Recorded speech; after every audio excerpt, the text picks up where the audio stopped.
It is time to make the sound to summon the stream.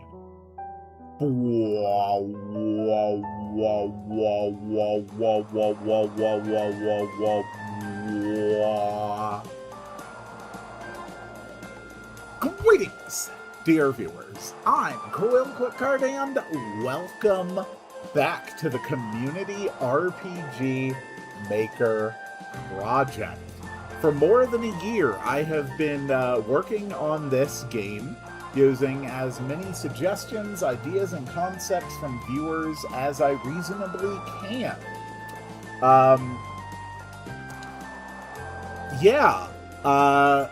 If you are interested in contributing to the project, you can always catch any of the live streams every Sunday morning. You can leave comments on any of the videos or VODs in the series. They all feed into one place, and I see them all. Or you can join the channel Discord. There should be a link down in the description. Last time we did a lot of work troubleshooting a mini-game that I designed more than a year ago. And we designed this lovely area. This is Cloud Town. And today we are mostly going to be working on Cloud Town again. Let's take a look at our agenda for today. We'll move this over here so the chat's not on top of it. The first thing we're going to do is design the Timmy tutorial NPC in school. Then we are going to design a few generic winged NPCs to be the villagers of Cloud Town. We're going to design the special NPC Alu Cloud. We are going to work on Cloud Town interiors. We're going to place the Cloud Town NPCs, and we're going to give them the dialogue that they're going to have before you get to Act 3 of the game. Then we're actually going to pop down a few weather-activated events in the overworld. There's only one right now, and that is the Storm Dragon, but I think it would be fun to have, like, I don't know, 2 or 3 other ones around. Then we are going to work on the Act 4 dialogue. That should say 4. The Act 4 Cloud Town pre-Dragon dialogue. We are then going to work on designing the Guardian Dragon that you're going to have to beat in order to be able to get your entire party into Cloud Town, as well as working on the interior of the spire that you access. And we are going to design Legolas. We're going to design their sprite and a few skills so that they can help you. How does Cloud Town downtown look like, though?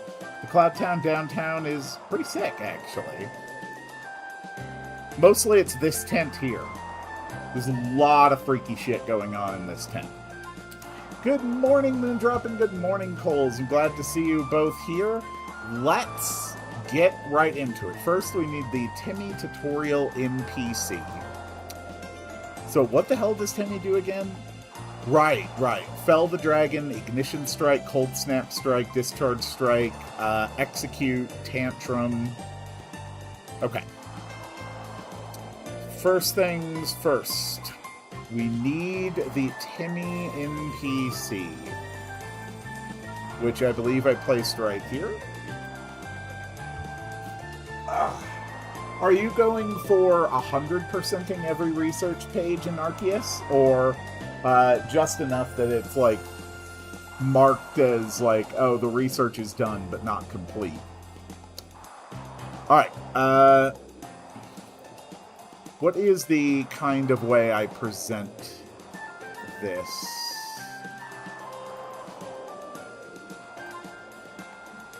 A 100% every single one of them. I did not actually manage to 100% every research task. I only did enough to get them all marked as done.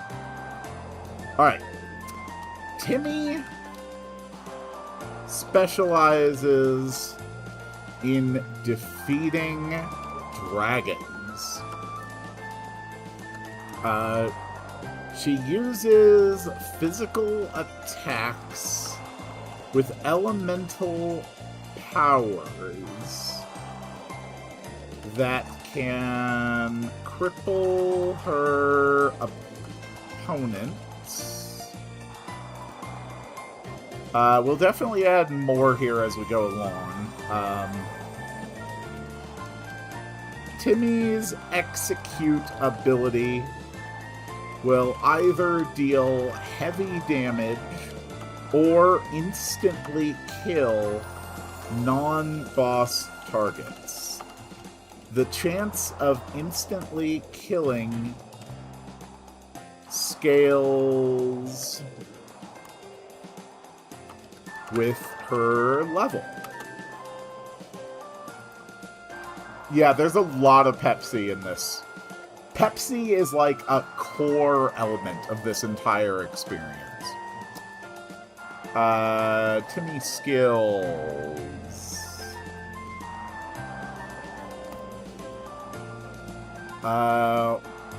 Reducing defenses and chance to hit. Okay.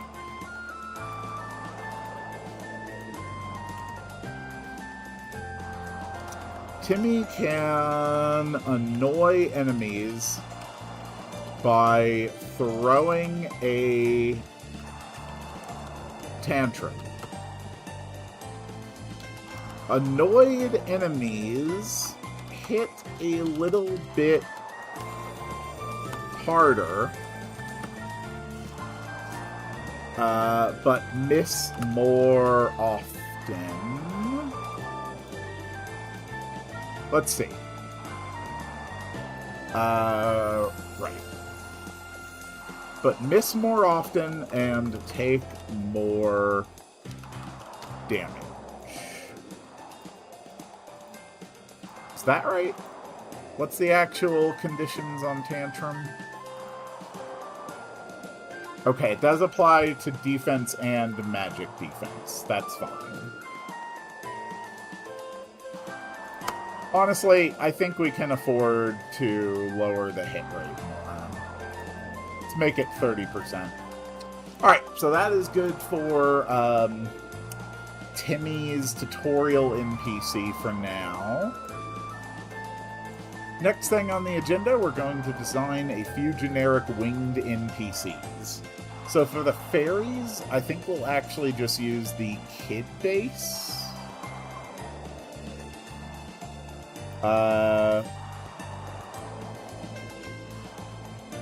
Yeah, that looks pretty good. We'll stick with the rainbow wings. We'll say they're all, like, completely pale. I just find it funny how it fell in front of a wild iPod and it just fell asleep. Yeah, it knows it doesn't need to worry about you. Let's give all the fairies...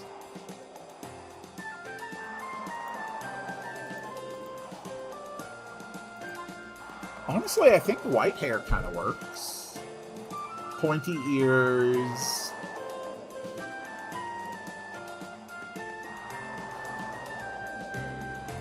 There we go.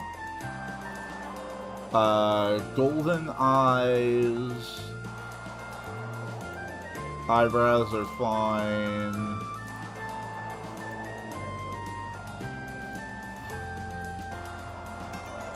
Okay.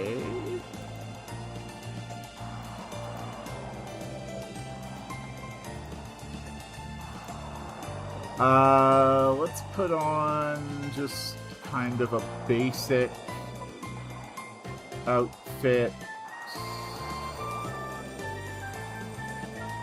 Doesn't really matter.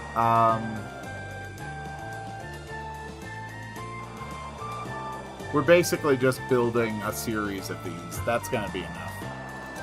Okay, export. This is going to be... Let's call it Faye. Alright. And we're going to do, like, a lot of kind of different stuff with the clothing and the hair.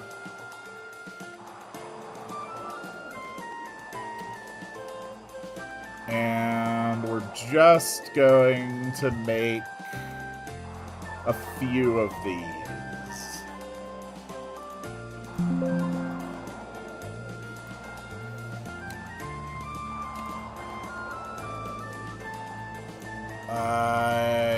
This one's wearing, like, blue.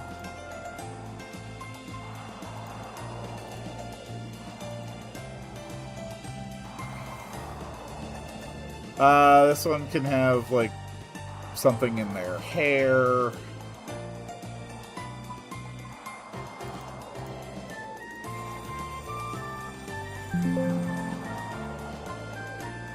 Yes. Okay. We can have one with a ribbon. We'll go for, like, a purple color on that one.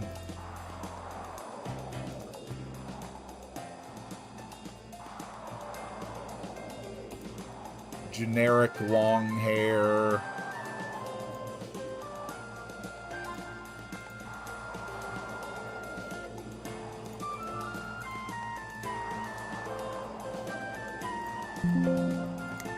We'll just go ahead and make like 8 of them.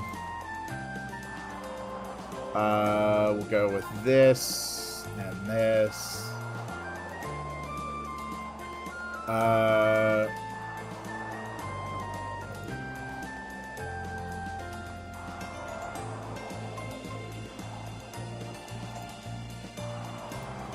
There we go. Little hat.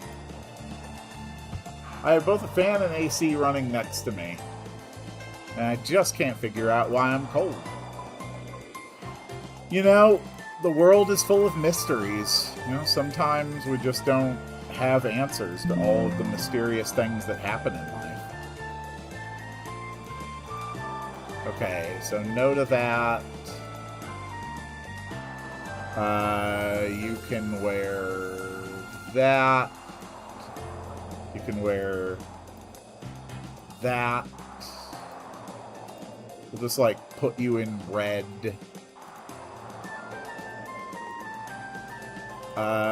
We can have a bald one.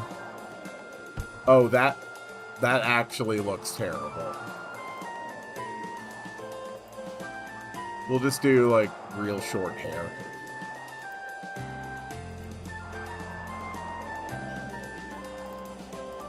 Okay. So that is another one. Let's go with, like, some cool spiky hair.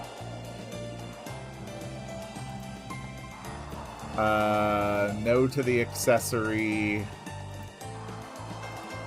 This one can have, like, glasses. And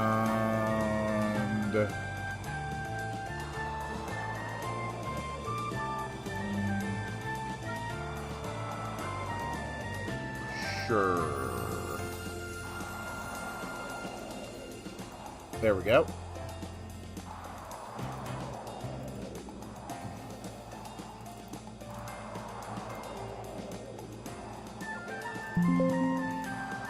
There we go. And the last one, we will have wearing a cloak. Actually, cloak doesn't really work with wings.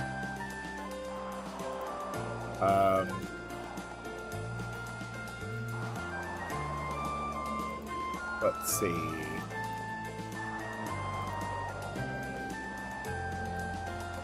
Sure, that works.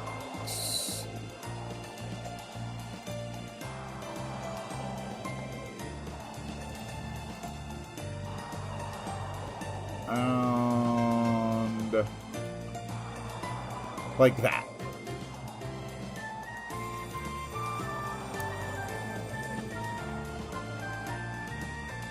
Okay. There we go. We've got our generic NPCs. Next thing I wanted to check. Legolas runs Actor 3-2.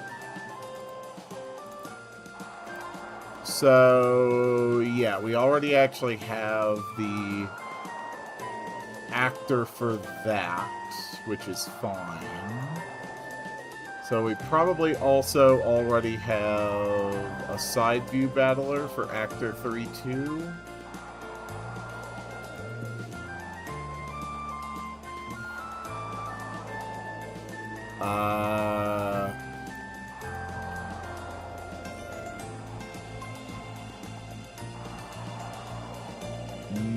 No, we actually don't. Okay. In that case, I'm actually going to need to have a reference here. Okay, faces. There we go. Okay, actor 3-2. And I'm also going to need their sprite.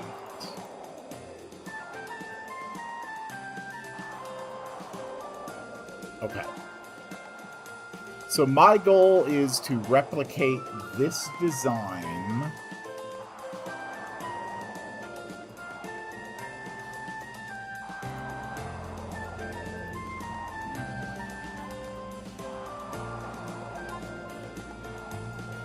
Alright.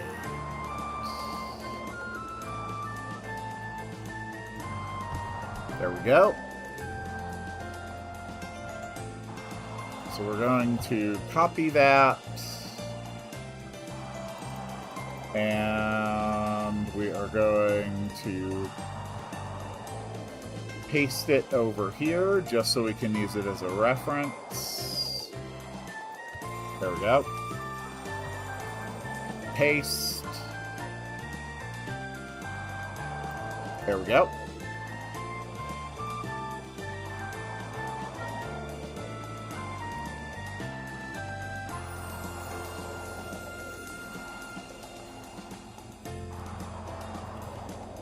How would you call a water electric type love disc Evo that combines parts from bows and arrows, lightning bolts, and EKG machines? I wouldn't.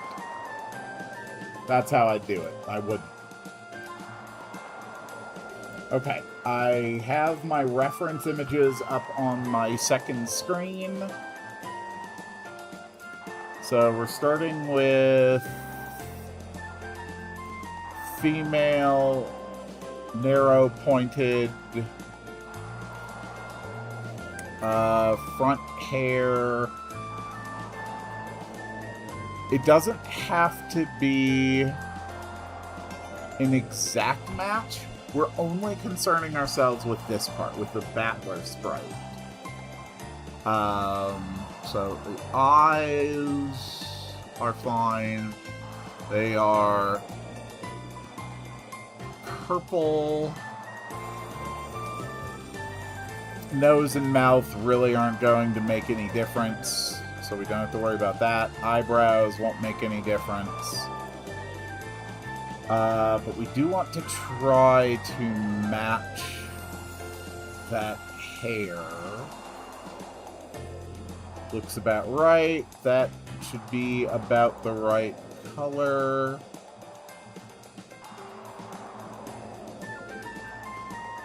Honestly, we're already starting out pretty close. There we go. A little bit paler. Okay.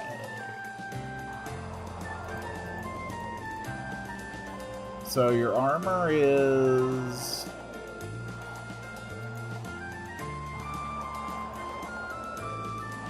mostly blue.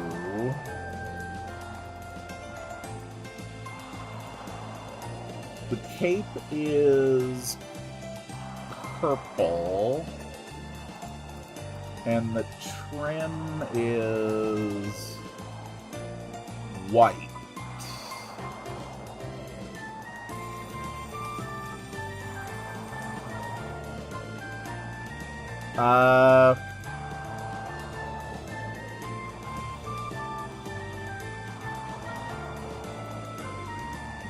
honestly, I think that's it. And there's the red earring. Okay.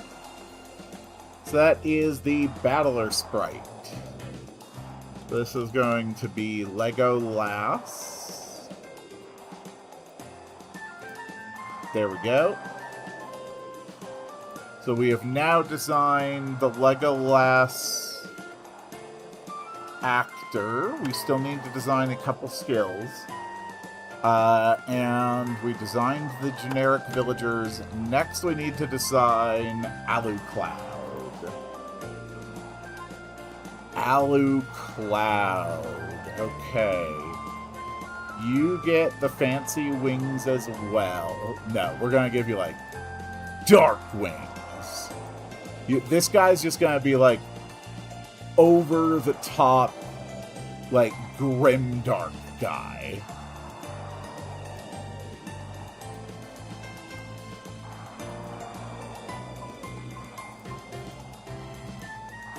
Okay, I like what that adds.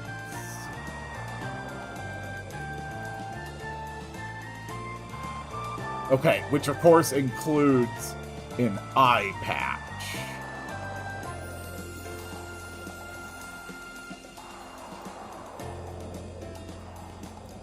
Have Legolas build Lego. Oh god, giving Lego skills to Legolas. That's awesome. Lego-based skills. All I could see was the Lord of the Rings pun. I was completely blind to the Lego pun until you mentioned it. Alright, we're gonna give them, like, that.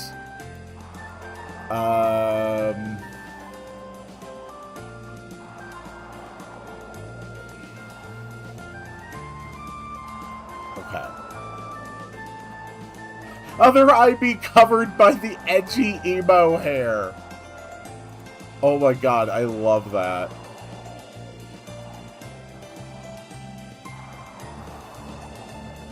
Oh my god, this hair looks so dark and messy. I think I have to go with this, where it's like, I put a lot of effort into making sure you notice that my hair is messy. You know, that sort of a thing. With the edgy emo hair. He gets the wings.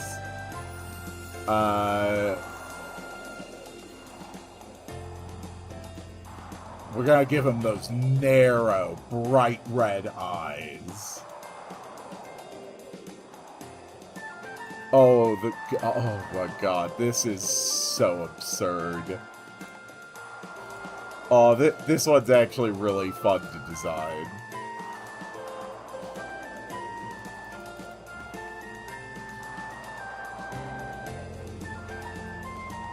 Okay, let's actually move the eye. We're gonna move all the features up the face a little bit,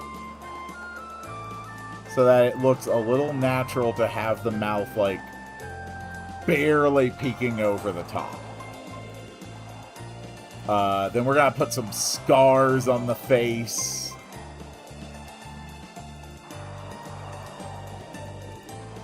Oh my god, he's so edgy.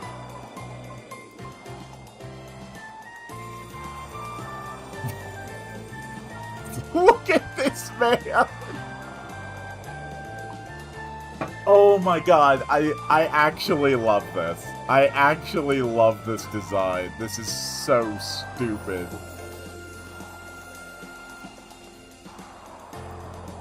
Oh. Oh, the man's trying so hard to be edgy. Average D&D rogue. Yeah, basically. Okay, so this is Alucloud. So what happens with Alucloud? Alucloud bit a cloud to make food for the people. Defeat Alucloud and the Guardian Dragon with Legolas.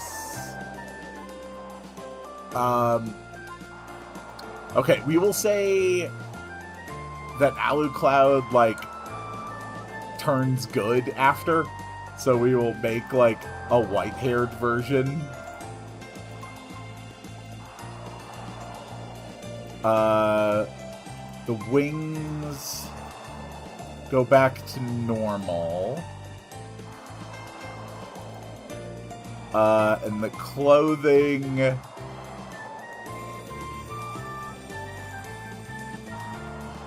The clothing just, like, goes to a suit.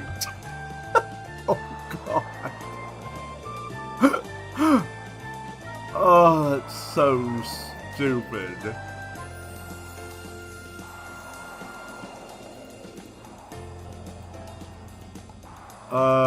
Okay, with a red trim, because he is still a vampire.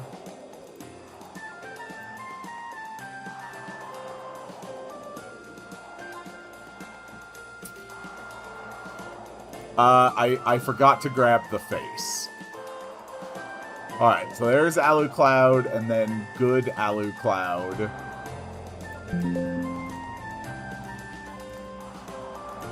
And here is Alucloud. Wait, put it here. Alucloud. Alright, so now I actually have to, like, backtrack. And put him back in what he was wearing before.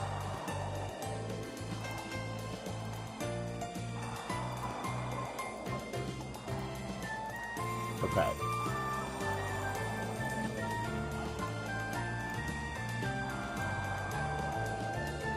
There we go. And then the wings have to go back to this one.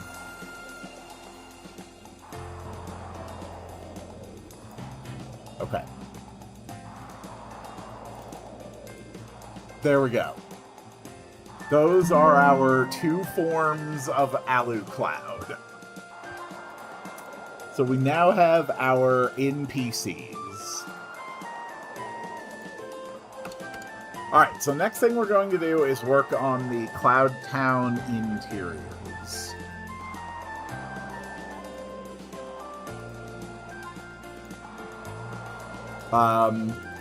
So I've got 3 buildings and 5 tents. 5 tents that I need to make. Okay.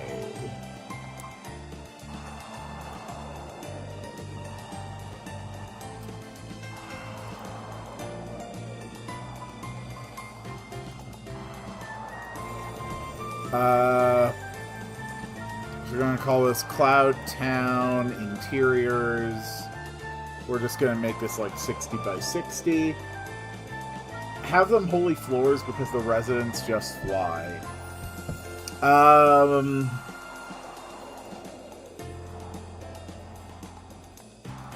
That's actually a really interesting idea.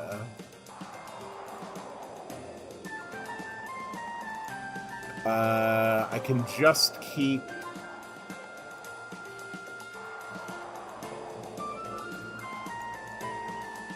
like, the Cloud Parallax?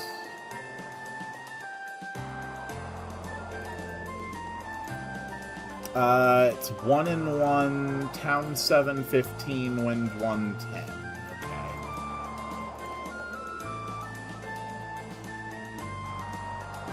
So, Town 715, Wind 1 at 10. We have a scroll speed of 1.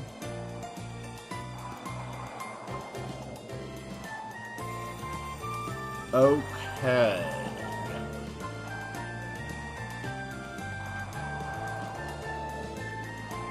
So first thing we're going to do is fill the entire map with black.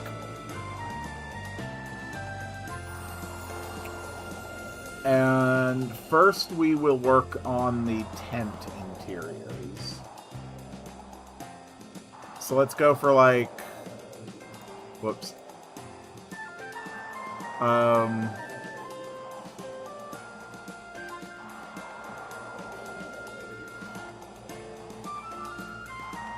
Like, I think just some carpet would be fine. 2, 3, 4, 5, 2, 3, 4, 5, 6.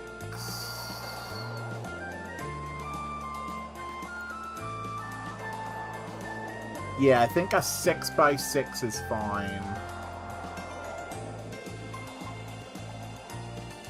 So these are going to be our 5 tents.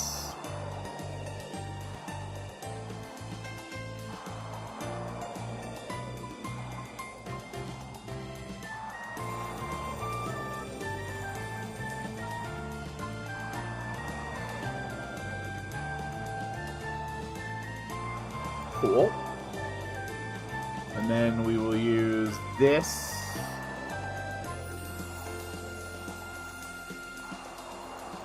You know, since they're just tents, we're going to use 1 block high walls.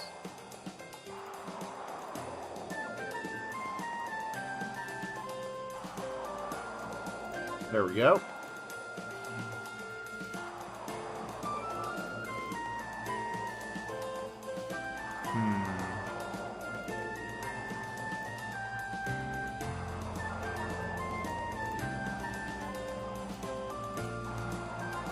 There we go.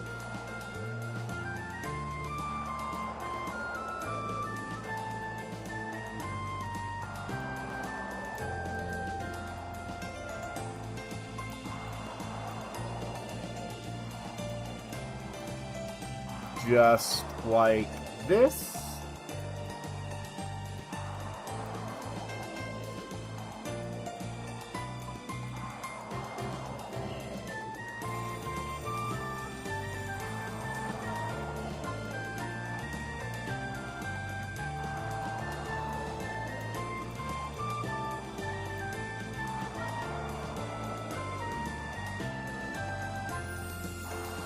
And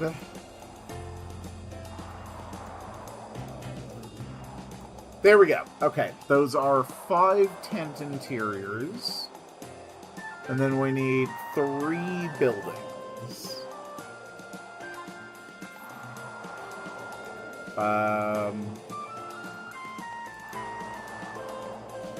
Right, let's go like this, this, and this.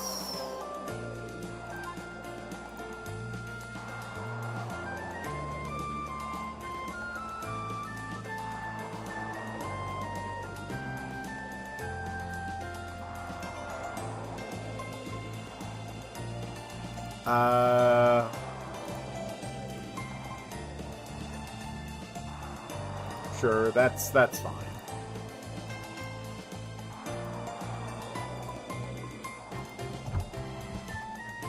Okay.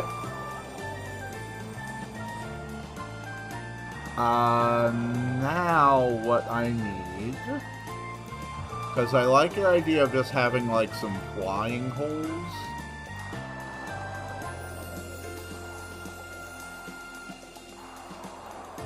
So every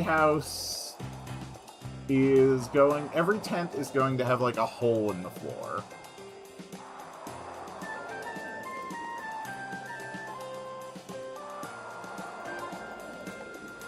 There we go. Okay, and they're all in different places.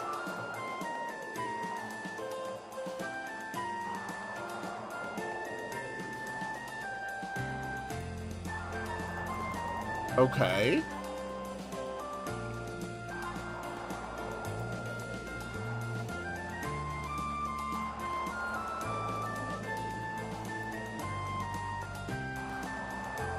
Honestly, I think just like a dirt floor might be better.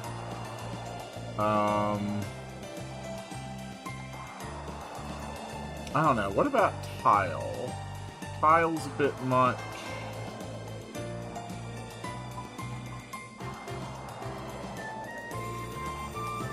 Oh, that works. That works. Just kind of like a mat like this.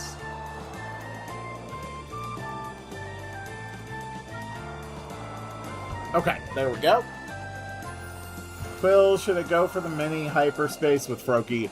I am not dedicating any of my brain power to Pokemon right now.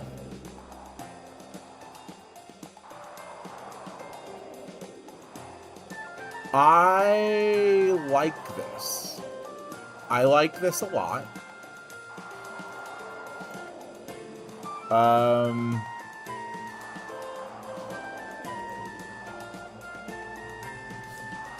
Okay. I think that's pretty good. Now let's focus on, like, the other buildings. So, let's build this one first. This is meant to be just, like, a bigger house.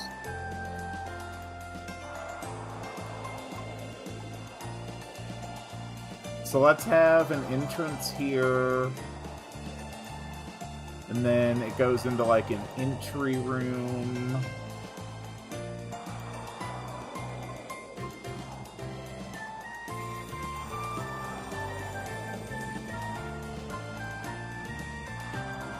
Okay.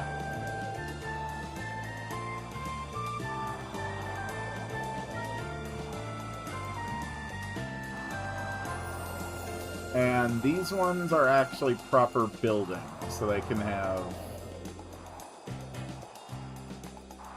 like, more to them.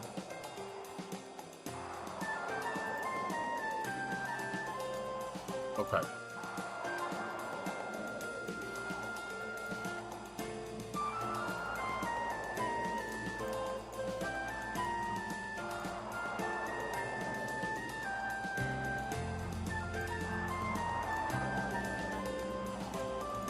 Also a save crystal. Yes, we do need a save crystal somewhere.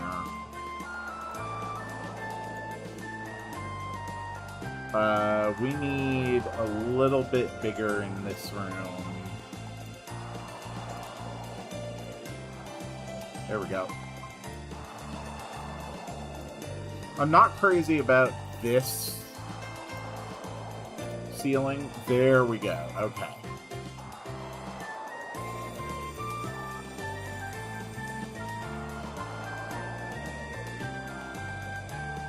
Yes, okay, I think that looks great for the first building. Alright, let's design the second building. So this one has an entrance, and then it's basically just like a long area,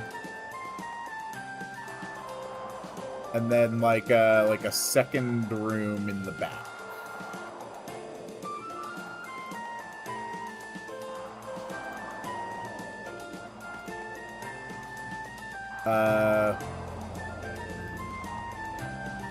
Actually, we need to do this a little bit differently. There we go. Okay.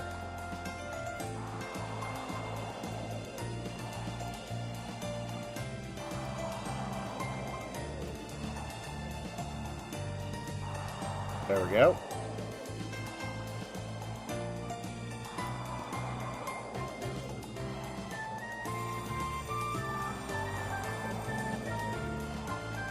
There we go. I think that looks good for the longer building.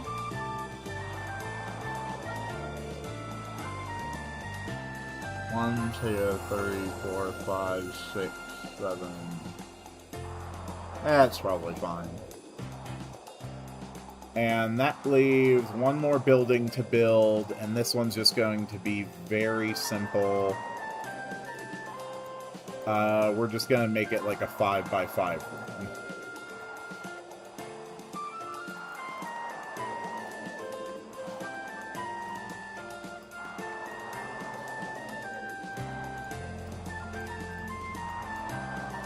Okay, perfect. Is Legolas made of plastic? I don't think so. So we can cut it at 55.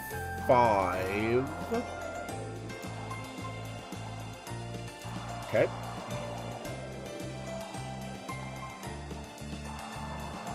This is the only one where I'm a little concerned.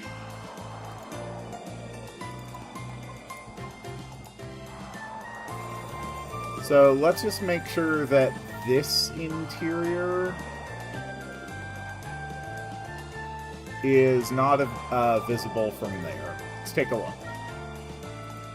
40 minutes in before we hit our playtest button for the first time today.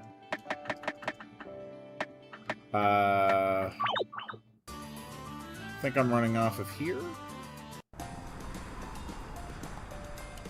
Nope. Okay, it's still invisible. Ah, we're gonna need path blockers here. That's fine.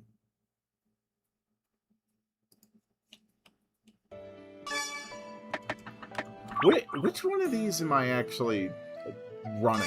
Okay, that's that one.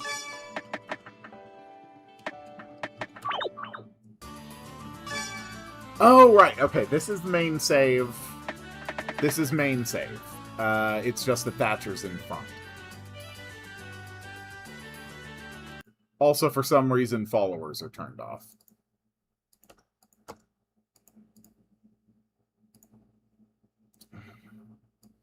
Okay.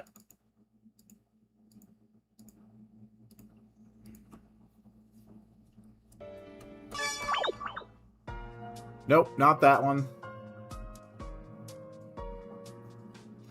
Oh, is that what that button does? Huh. Yeah, we don't need the Legolas reference anymore. Nope, that is not my escape key. Come on. Oh my god, fingers, work with me here, please.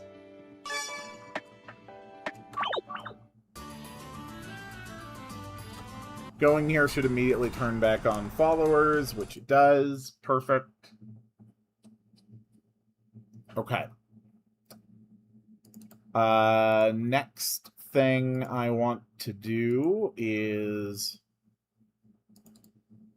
add our transition points. So I need some doors.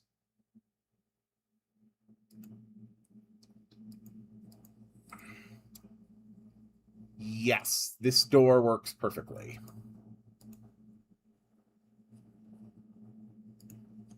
And that one gives you entry here, facing up. Okay.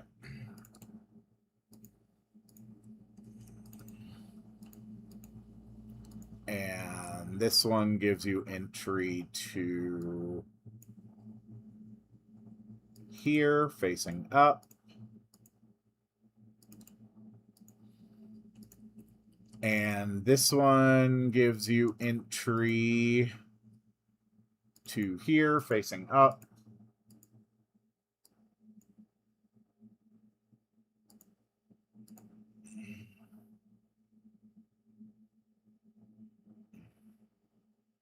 Okay.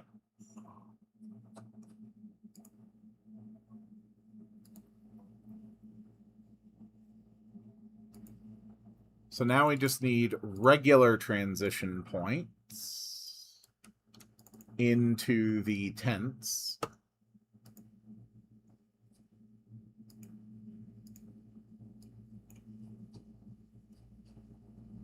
Okay. Facing up.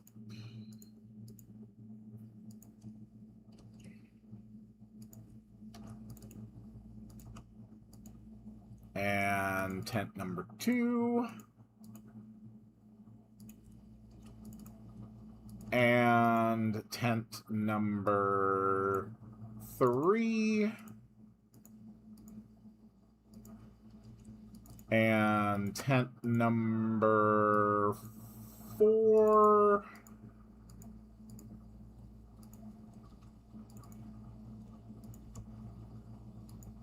And tent number 5. Okay, that is all of the exterior transition points. Now we just need the internal transition points.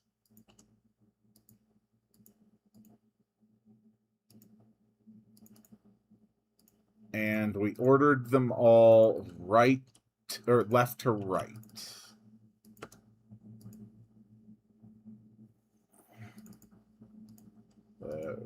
There. And there.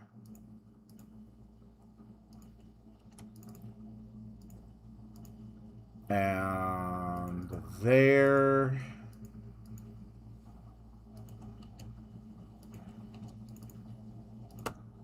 And there.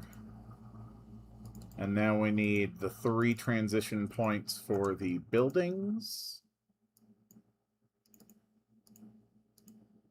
Okay. And okay.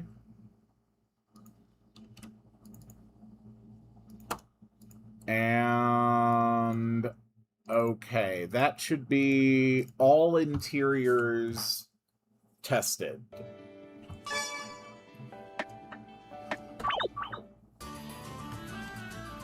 All right.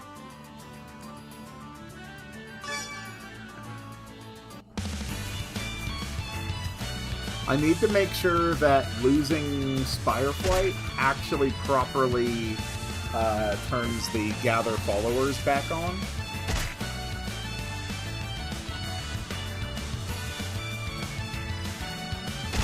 There we go.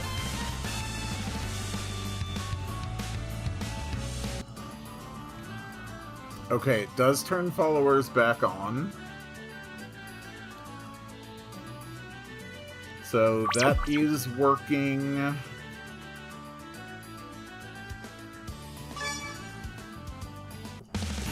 Now we're going up the spire.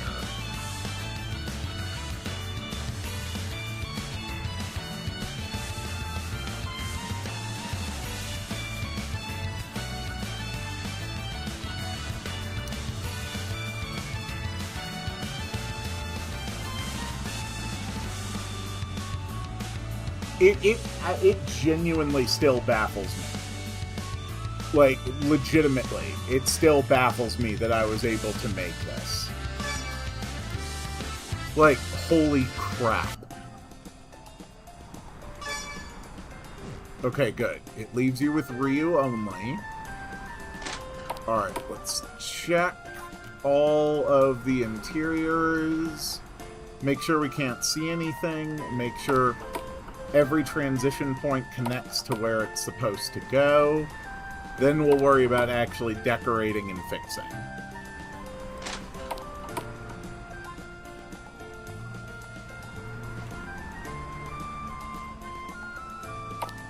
Okay.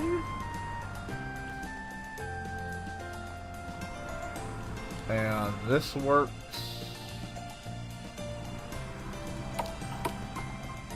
Good. And this works. Good. And this works. Good. And that works. Good.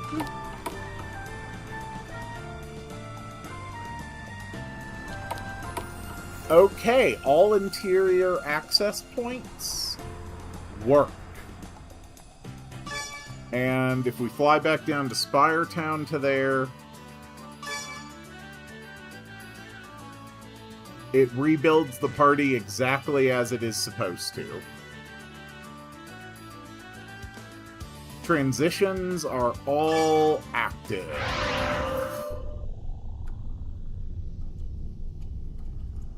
The Pepsi portation grid is all set up and working.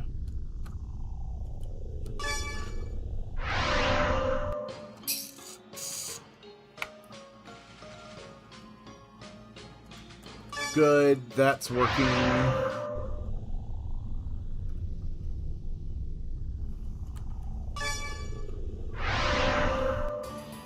Okay.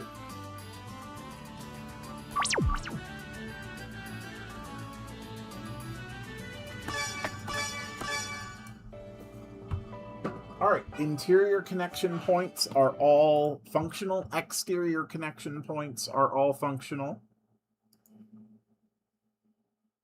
I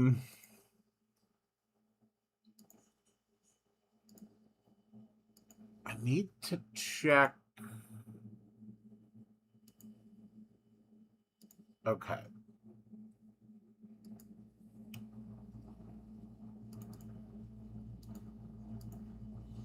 So we're just going to have to place some blocking events just so the player can't actually enter the holes in the floor.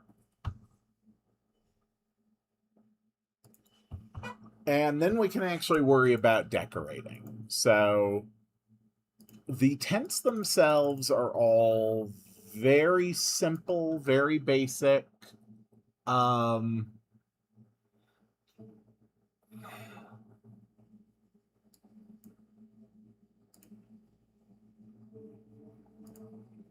They'll just have like some sleeping bags on the floor. On second thought, no, they don't. They don't put them next to the holes.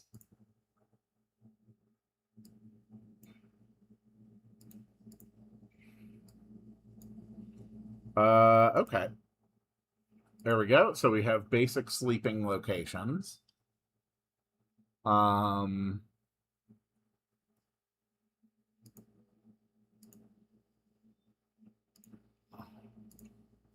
so we'll put a few basic things on the walls.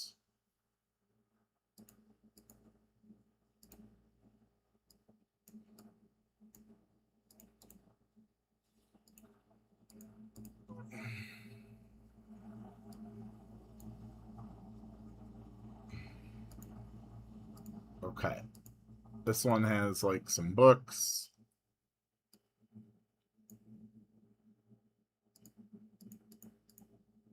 This one might have a drinking problem. Okay.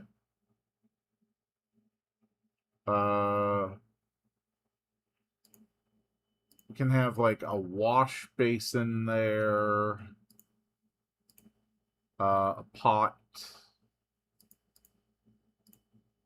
An empty shelf or two. Barrel. Let's have a couple of empty buckets. And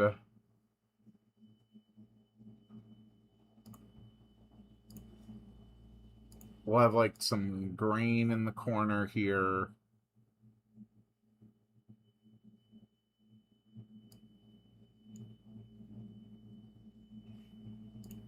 An empty shelf. Okay. Next things we want to add. Let's put a table into each area. And then a stool or two.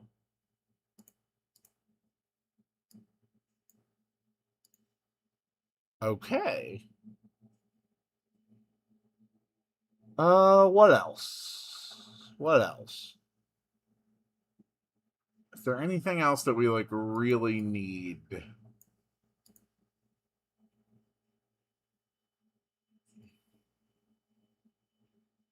Um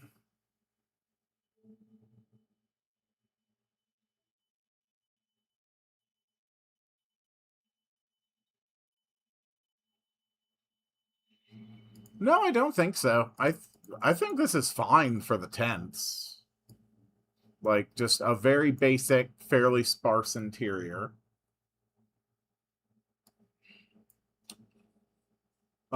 This place, however, does Cloudtown have a shop? I don't think I want Cloudtown to have a shop. Um, Let's give it like a little restaurant. I think that's a fun idea.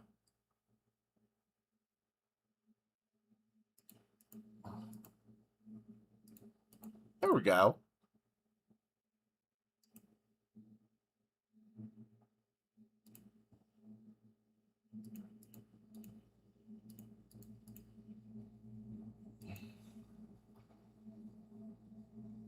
And we'll worry about setting like the food that's out there in just a little bit.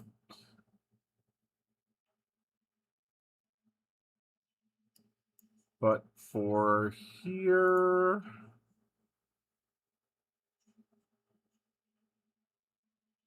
we can have like an oven, a sink, cutting board, a little prep counter.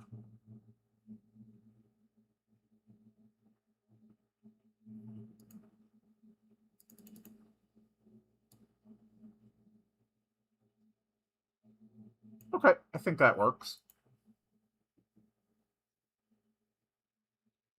So this is like a little tavern or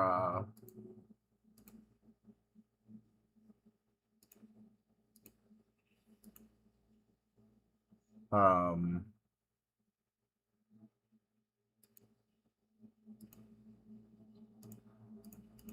there we go. So this is like a little tavern and restaurant that they have. Let's put a carafe there and some of these.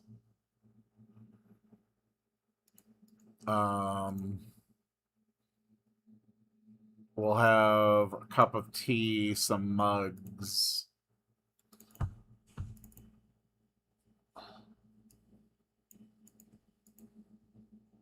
And then as far as food goes,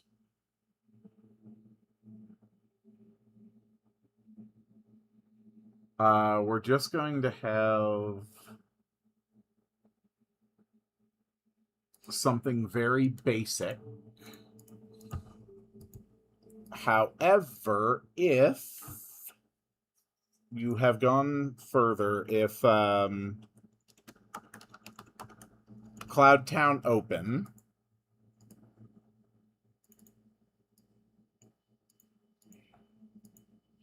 then it actually has like full meals and stuff.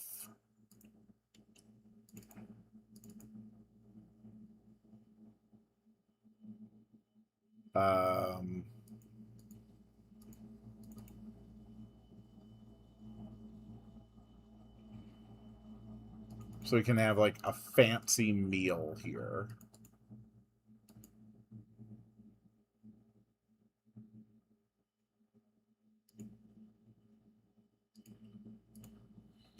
I think we need to extend this out.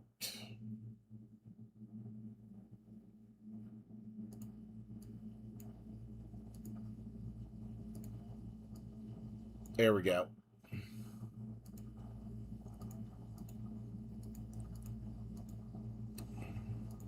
And we'll have like a couple of barrels here.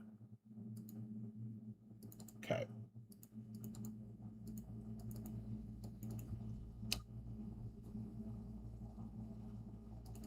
So this one's going to be like an empty skillet.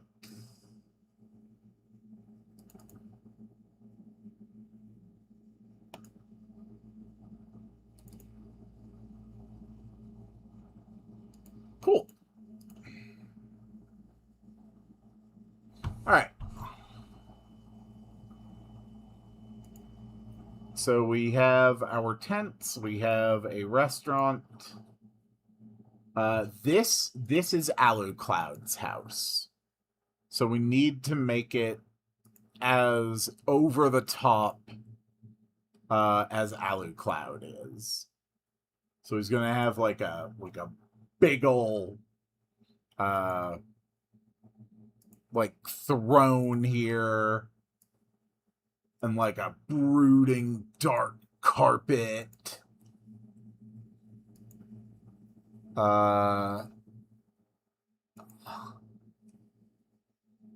And like pentagrams on the wall. And like a whip.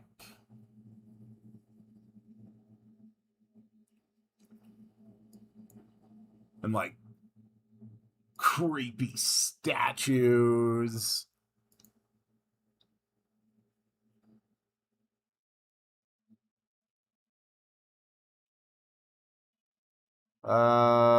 What else? How else would the Edge Master decorate his home?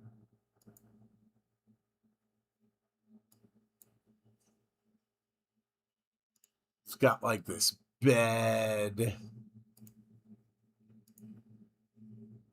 and like this chest here.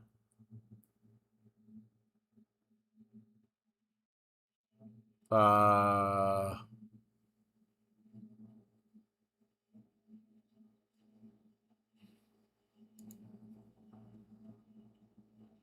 and he has like this fancy table with red stools.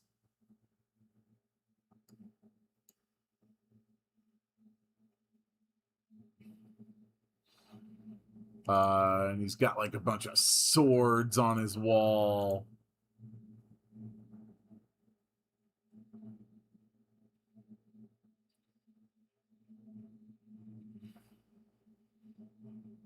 Uh, like a bunch of books. Because even though he's all dark and brooding, he's actually like, ooh, yeah, this carpet looks better. And then he'll have the other carpet in his bedroom. And like he's even done his walls different.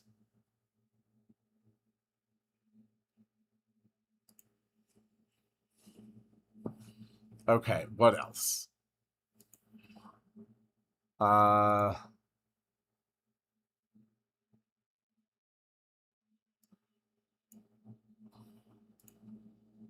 no, instead of a bed, he has a coffin.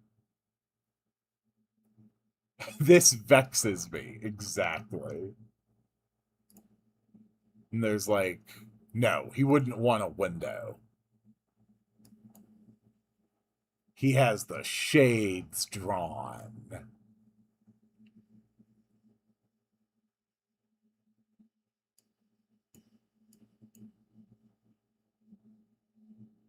Uh, okay, and he drew like a sigil on the floor.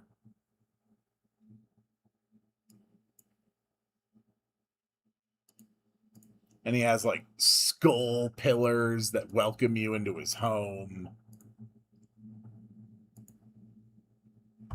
Now, how does that look for the home of a guy who is trying way too hard? Oh, that's so stupid and so over the top and so unnecessary, and I really like it. Quill's starting to sound like a 14-year-old. I think we've all gone through our I'm so edgy phase. Okay, and then that leaves one more interior to build. Come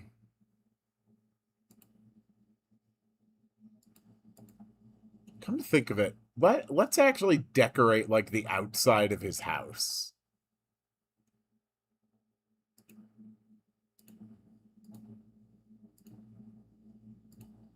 Whoa.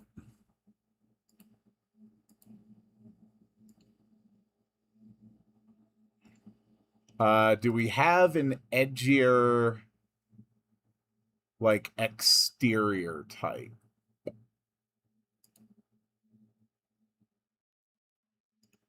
Not really.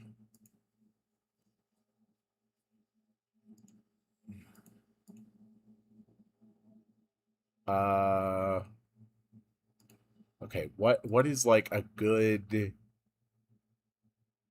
decoration? This is a fun little decoration to put on.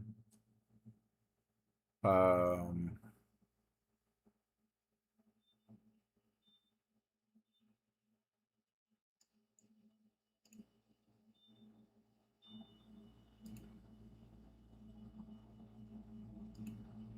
uh,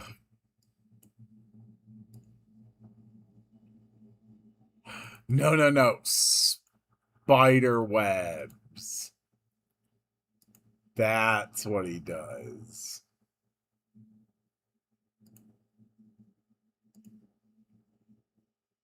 Yeah. Okay, so that is Alu Cloud's house.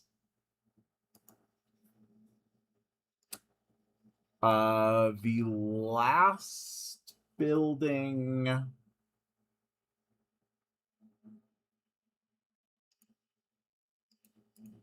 I don't think there's anything wrong with just having it be like storage and stuff. I think that's fine. Um,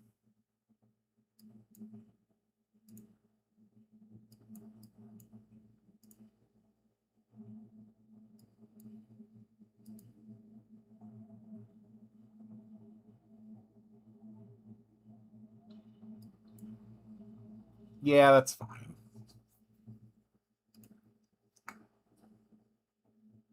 And then we'll have like some boxes.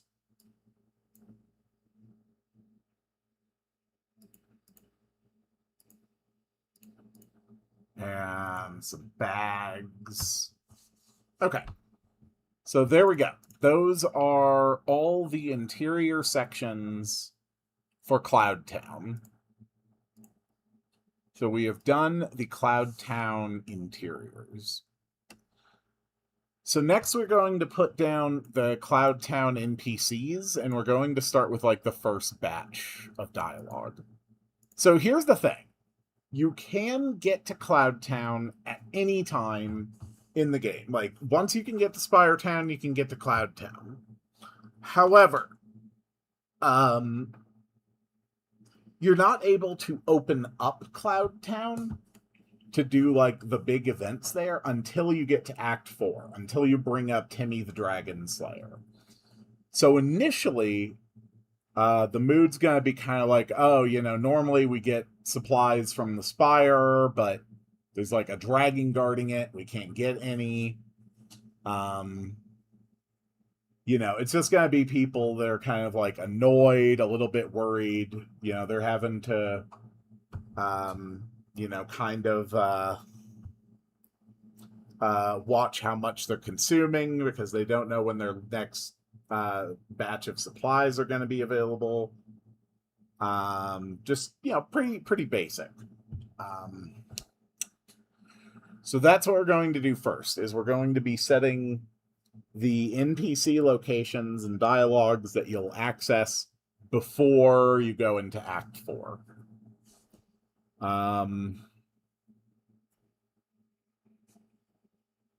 Okay. Before I get into that, though, I'm going to run to the restroom real quick. So I will be right back.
Okay, I am back. Let's turn the music back on since we're going to be working on this for a little bit.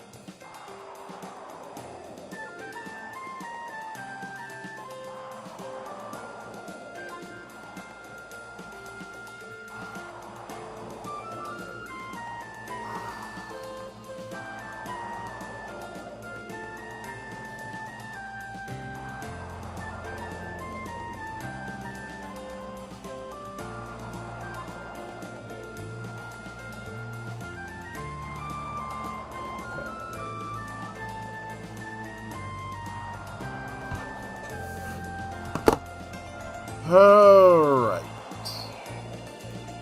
Placing our NPCs and some basic dialogue. First off, where is the entry point exactly?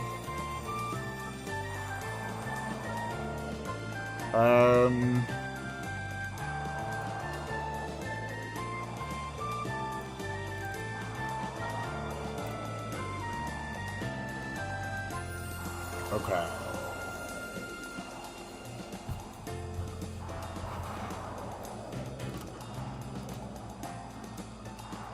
Whoop.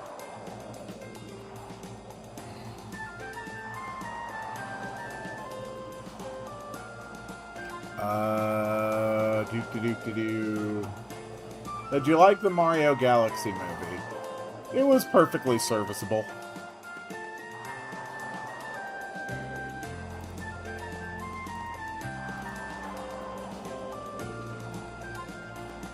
That's my opinion on it. It was perfectly serviceable.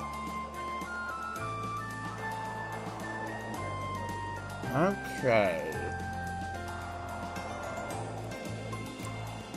So we're arriving here.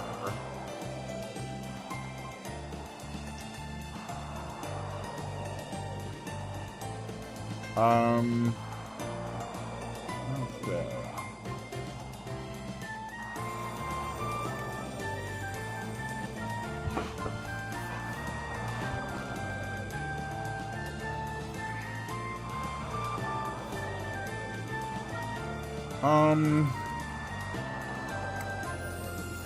Okay. We'll have our first NPC here. They move at random.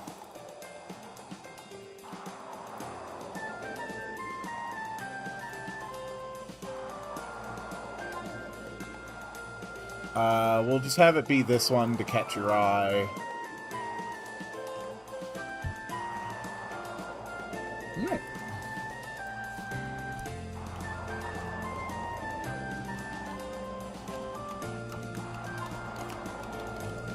Ah, another dragon?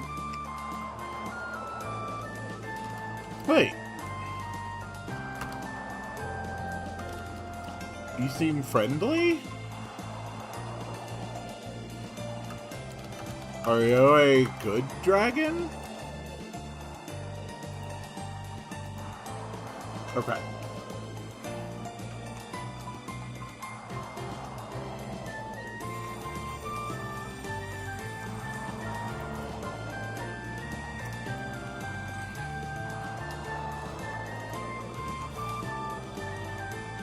We're actually going to label some of these events so that it's just easier to find them.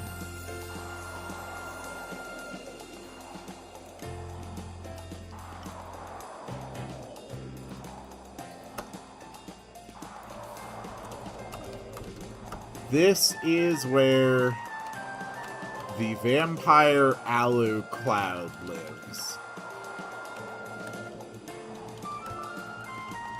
He's pretty weird, but he's okay. And we are going to keep their stepping animations on as well, so that they're... Well, no, we don't need their stepping animations.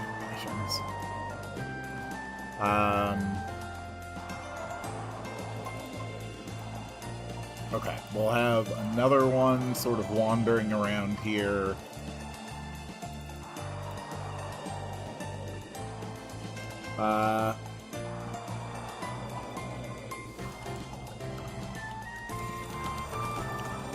If you're able to fly, you can leave Cloud Town by diving off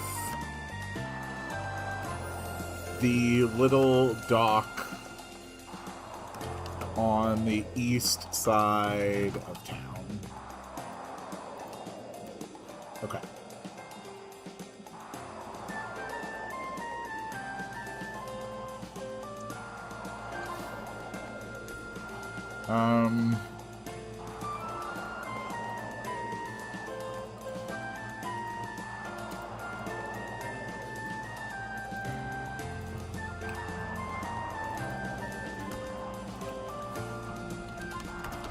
Welcome to Cloud Town.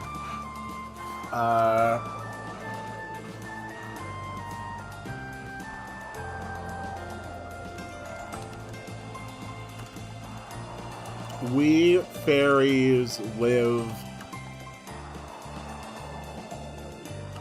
at the highest point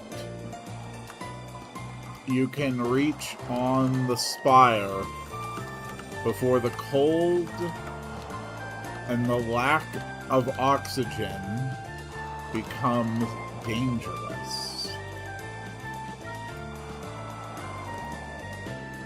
Okay.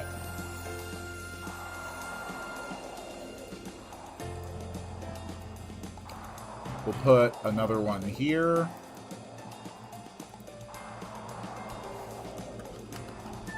You can fly back down to Spire Town if you dive off here. Okay, and now we're actually going to get into some of the meaningful dialogue.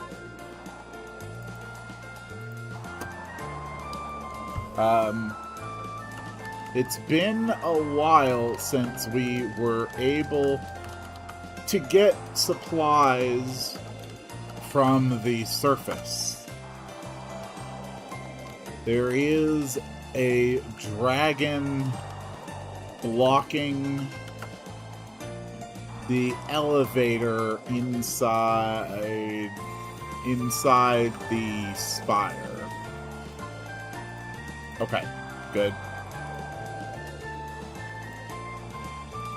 So now we start doing the interior ones.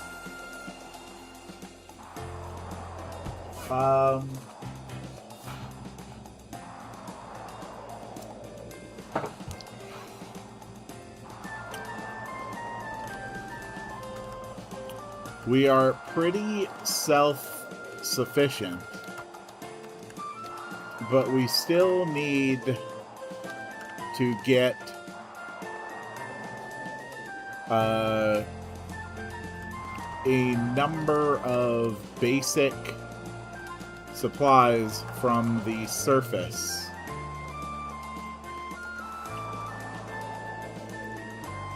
If only we could get that dragon to move out of the spire. Okay.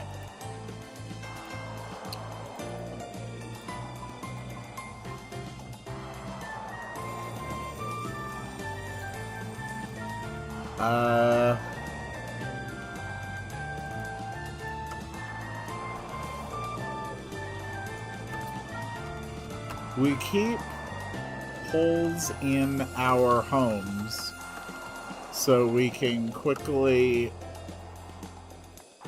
fly around.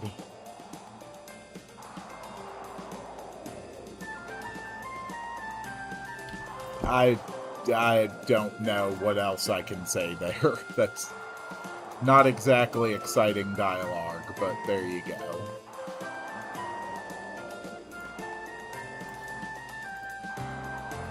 Okay.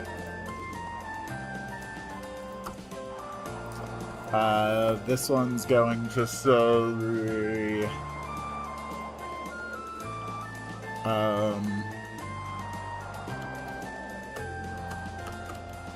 there's a dragon in the spire and another that lives way higher up and attacks us sometimes. It's not all sunshine and rainbows in Cloud Town.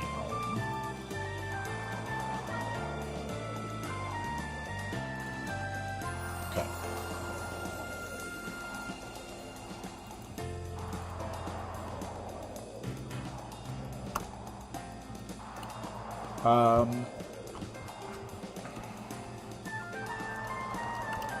We've tried to get rid of the dragon blocking the spire, but nothing has worked. There must be some kind of trick to it. We need an expert dragon slayer or something. Okay.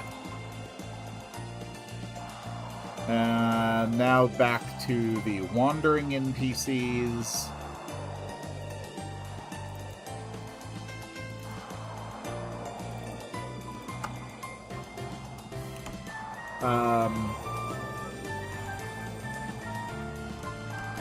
With the supplies from the surface cut off,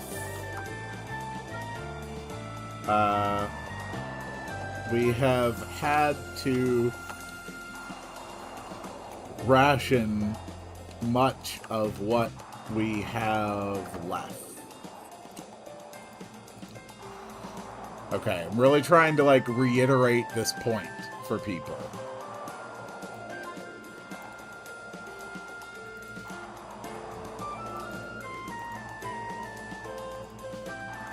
Okay.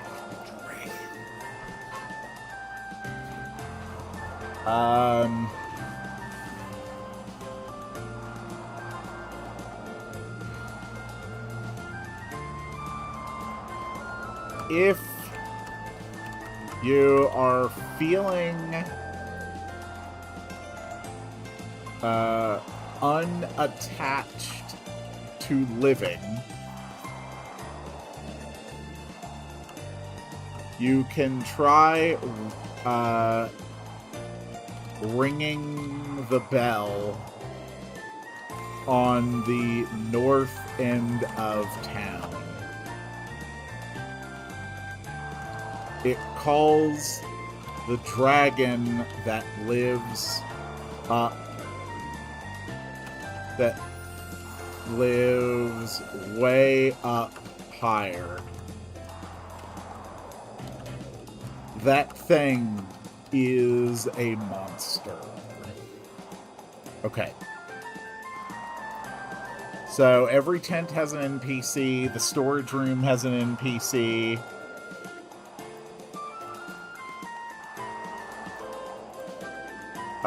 You're going to be, like, preparing food.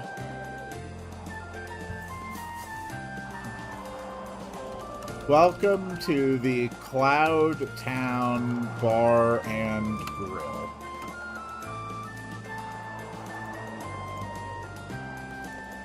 Okay.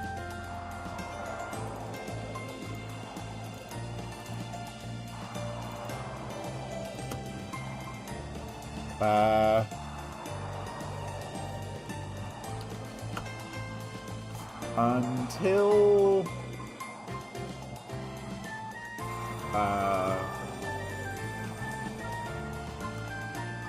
normally this place serves some of the best food.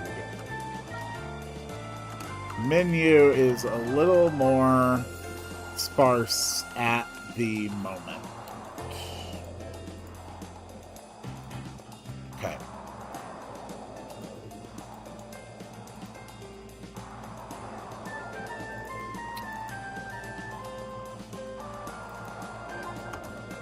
I hope we can start getting more supplies again soon. Okay. That is fine. And finally, we will have Alu Cloud standing here.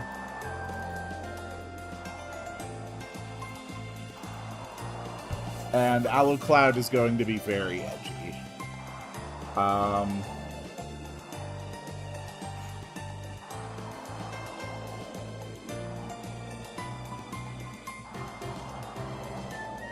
What would be good for him to say?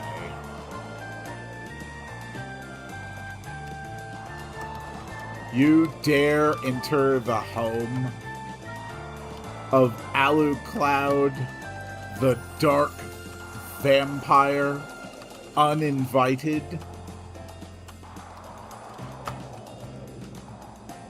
By what right would you intrude upon my brooding, mortal?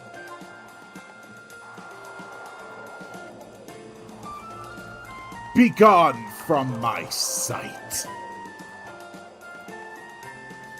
There we go. Okay, there's Alu Cloud.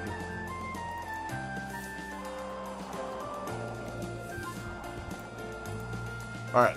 And then I did mention a bell. We need something you can interact with to summon the dragon.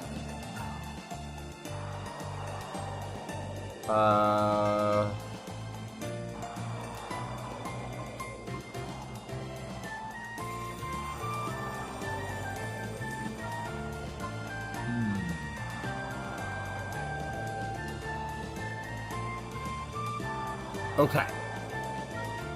Hold on. First thing I'm going to do is actually switch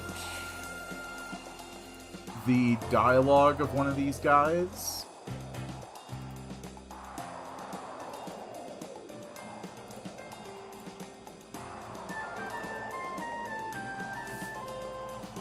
Alright, this person's going to say it. This person is going to say, I heard that the Void Dragon is allergic to shellfish.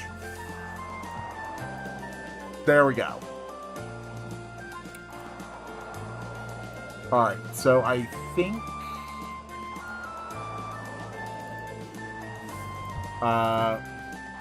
you can try calling the Void Dragon by placing an offering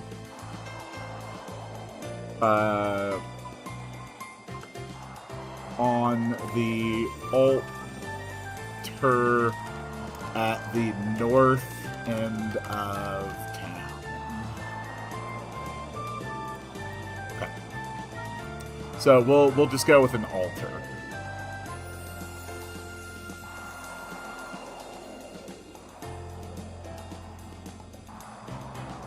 Surely I have something I can use as an altar.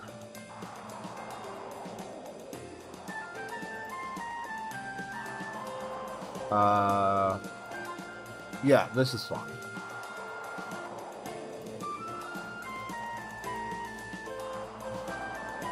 Okay.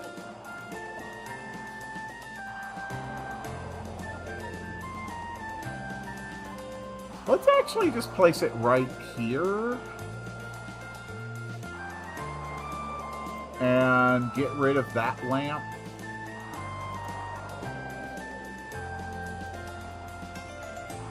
Okay.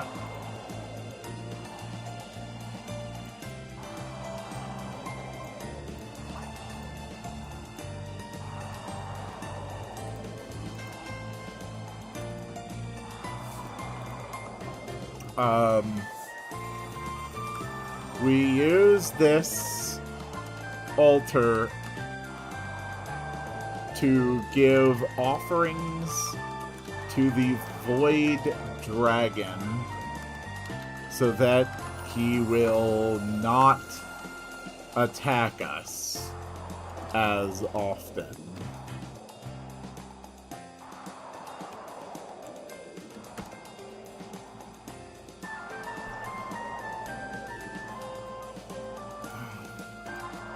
Okay.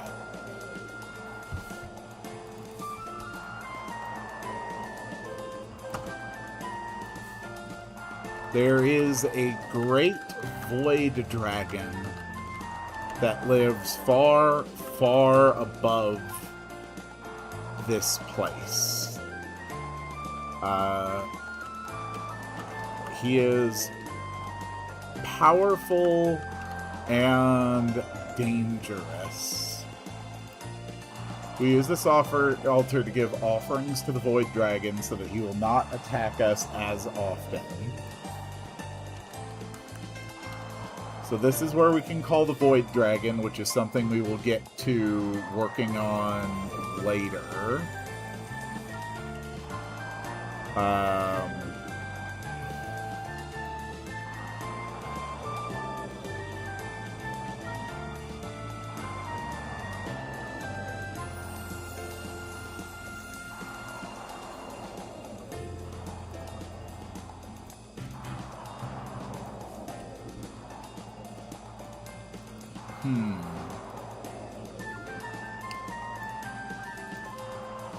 Okay. Void altar.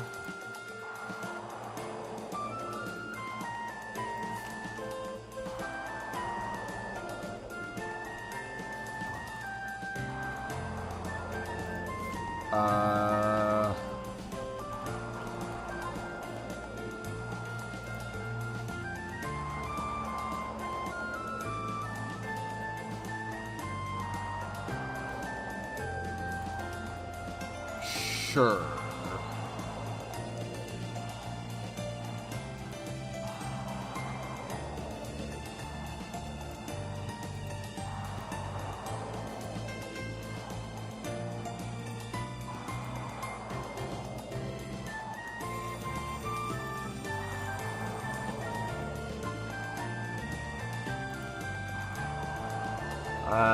Can I decorate it a little bit?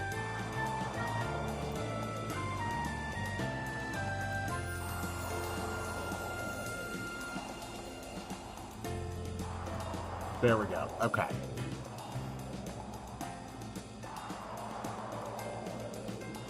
So I think that's good for our first bits of dialogue.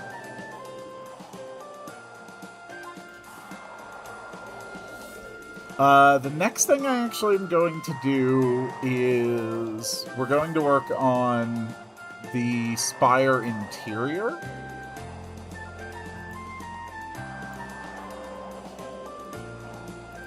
So we're going to take the dungeon map.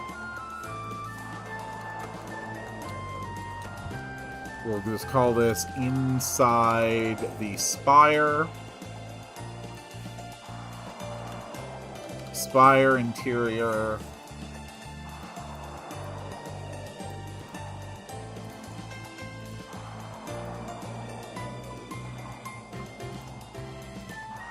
Okay. So let's get an interior for this. Let's actually do some map work first.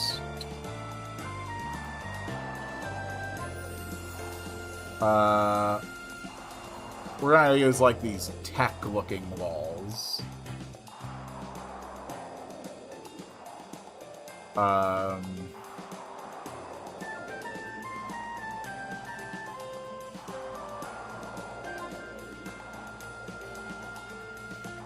Okay.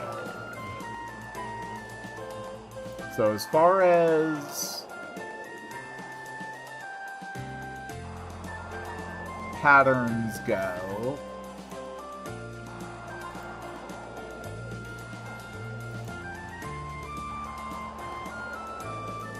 let's go like this.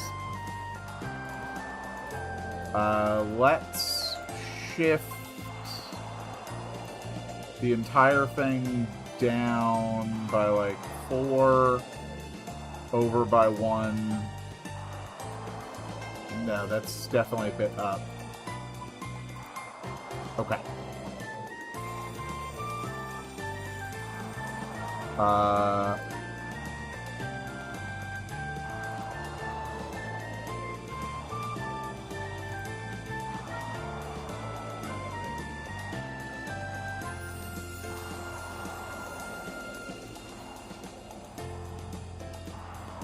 Okay.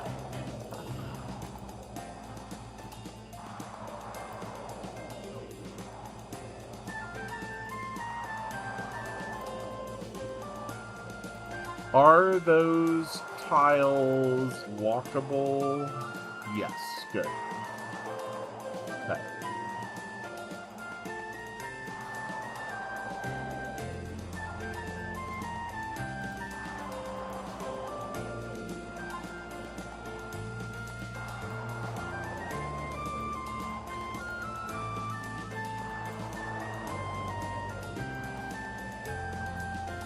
Okay.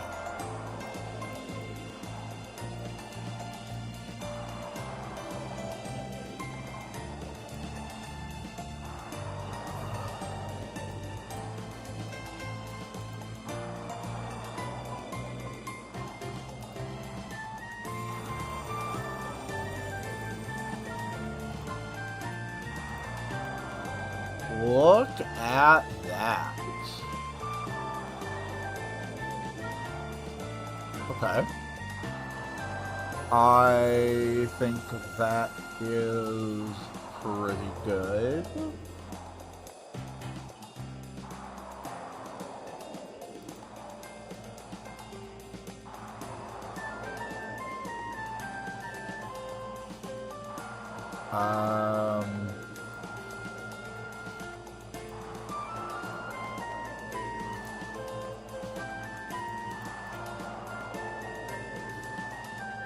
Yeah, I'm not a fan of these. Let's just fill the entire interior like this.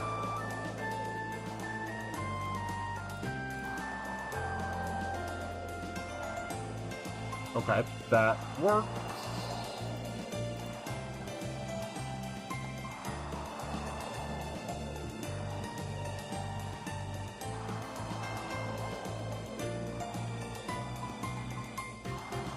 Nah.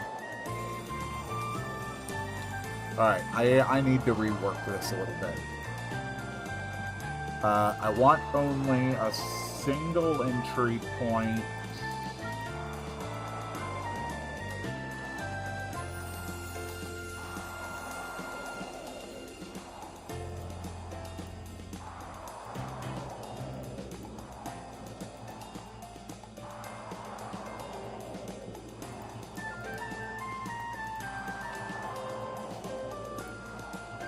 There we go.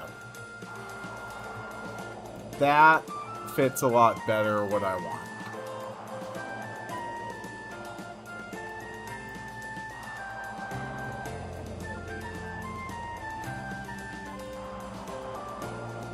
Okay.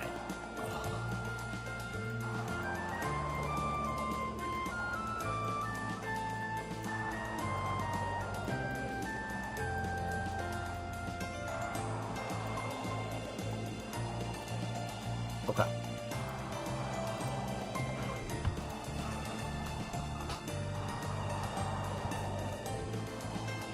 All right. So this is the spire interior.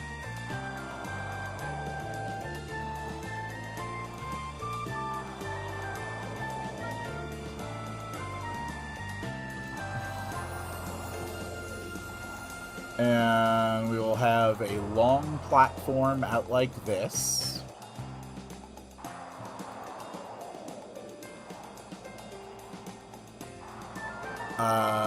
Which...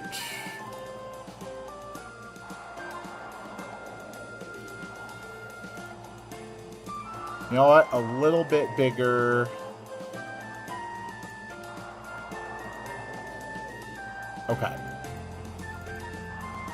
And then that leads to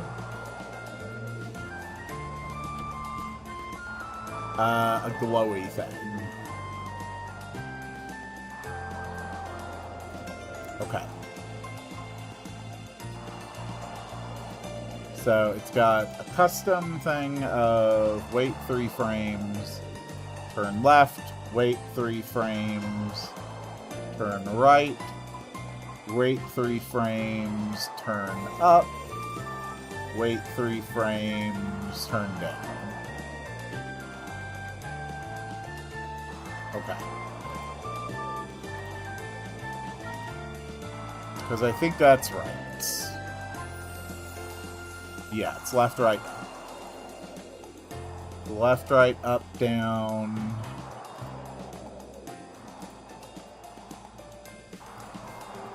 So this is the Spire elevator.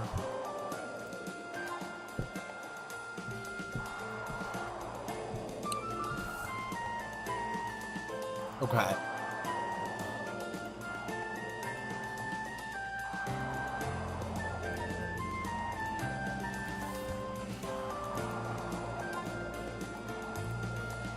And that is the exit from the Spire, which means that we have like a dragon here.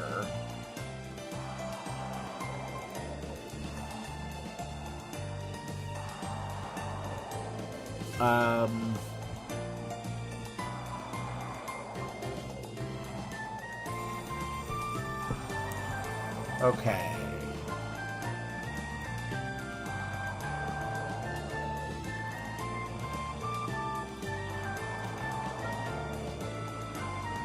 So we're going to put a dragon here. This is the Guardian Dragon. Out here in Cloud Town, we're going to put the Void Dragon spot here. So the Void Dragon is an optional thing.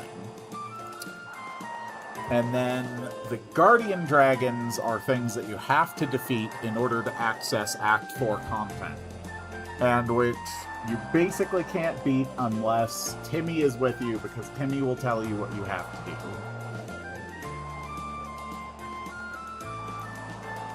Okay. So we have designed the Spire interior. So now we want to actually design the Guardian Dragons.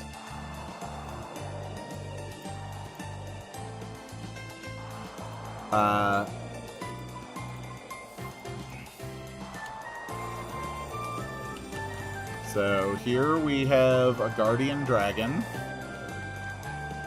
They've got too much defense. There's not really anything you can do without them. You cannot insta-kill them, although you can otherwise try to find things to do.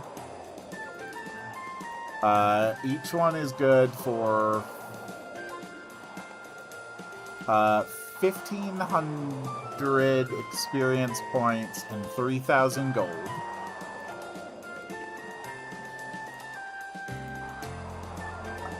They move pretty quickly. They've got pretty high stats. Alright, Guardian Dragon.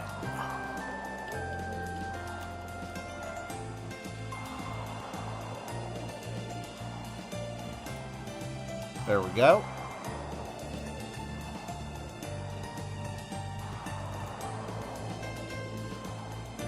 So they like to use attack twice at random.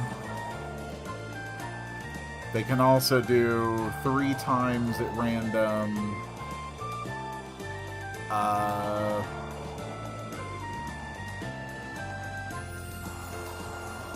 They also have Fire Breath.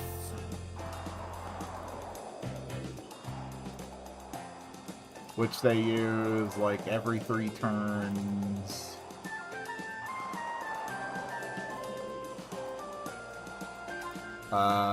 What else?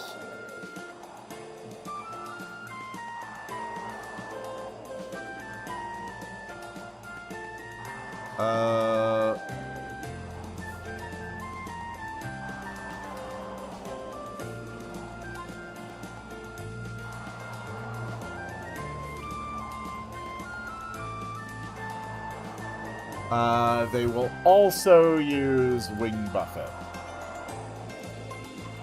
with some frequency.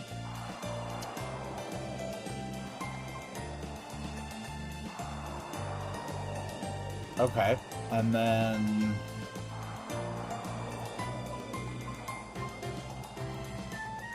yeah, that's fine.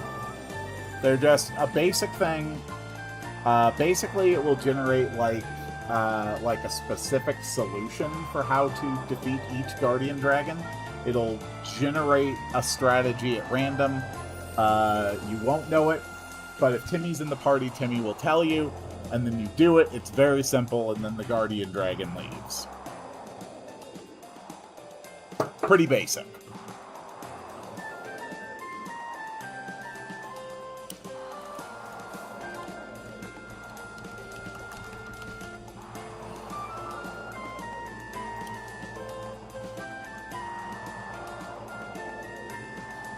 Let's make sure it doesn't just, like, instantly wipe the entire party.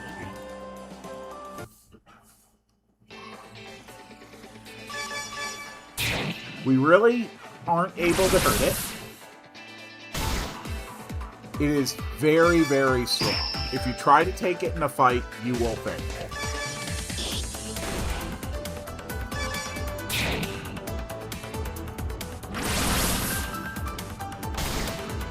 Mostly, I want to make sure that the fire breath doesn't, like, just one-shot us.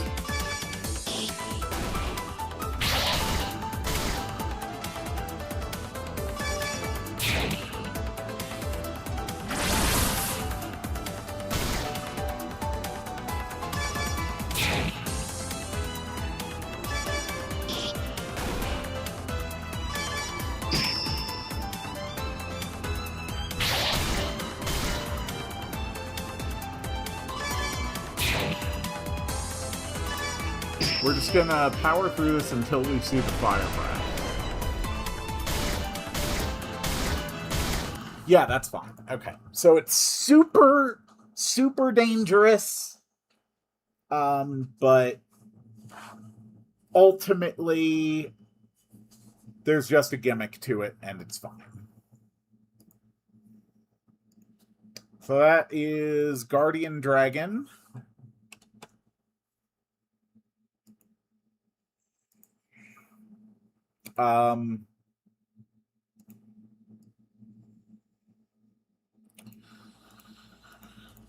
So let's work on the Guardian Dragon. So the first thing it's going to do is, let's say,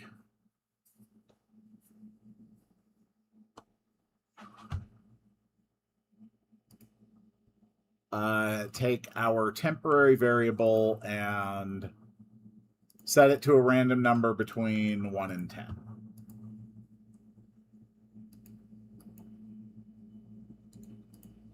Hold on. It will only do all of this. It will only do this if Timmy is in the party. Otherwise, it does not generate a weakness, and you cannot beat the dragon. To make sure that you can't beat the dragon, at the end of every turn,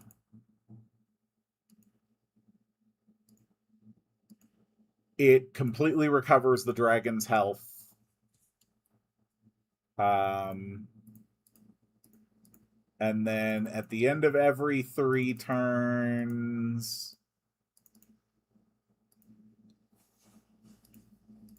it will just have text that says, nothing is working.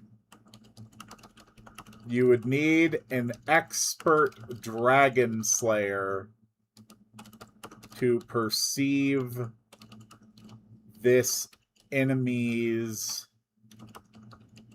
weakness. But it only tells you this if Timmy is not in the party. Okay, cool. That should work. Okay. So if Timmy's in the party, it sets the variable. And then if it's equal to 1,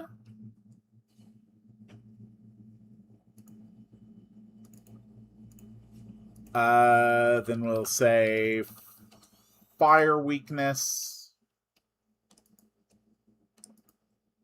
ice weakness, lightning weakness. Those are all things that Ryu and Timmy alone can do. Lightning weakness. Darkness weakness, because Ryu can do that as a part of the story as well. It has to be things that Ryu and Timmy alone are capable of doing.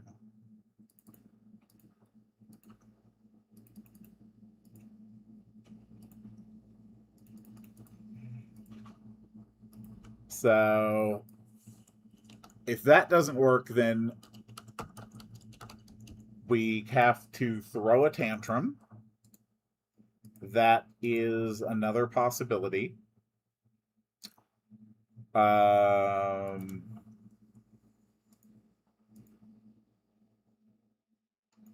We can also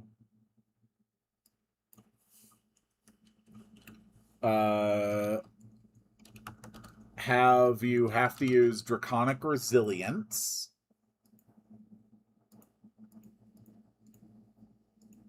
Okay. What else? What else could it be?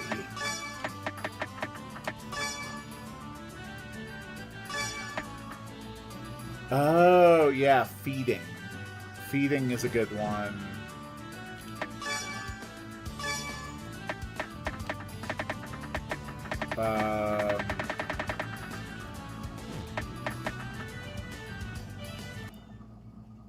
Okay.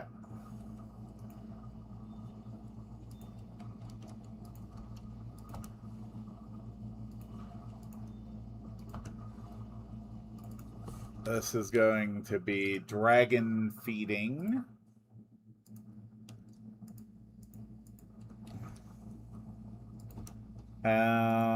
Then... honestly, I think that's enough. No.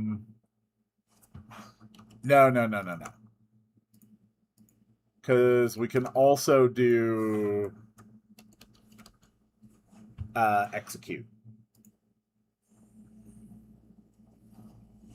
So these are the 8 possibilities for how we beat this thing.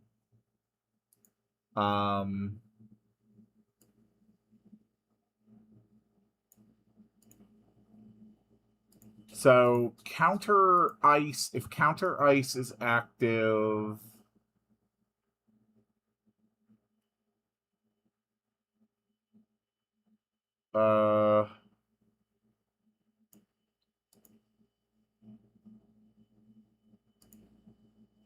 yes. Okay.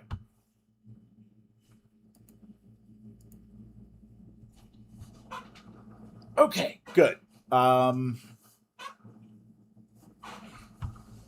Honestly, instead of temp A, it'll make more sense to run dragon weakness, a completely separate variable that we can track.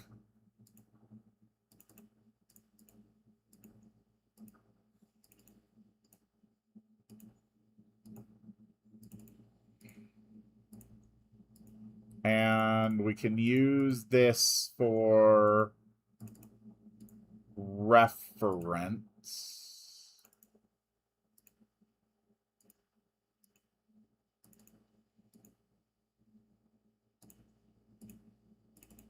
Okay.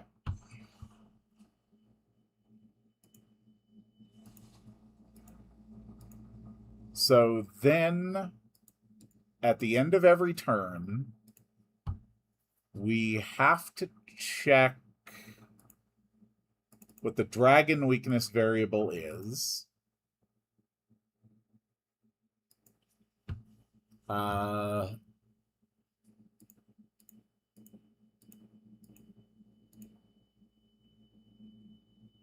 Okay.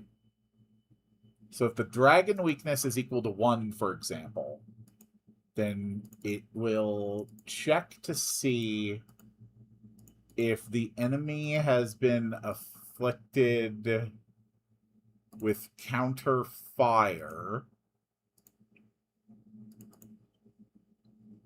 because if they have,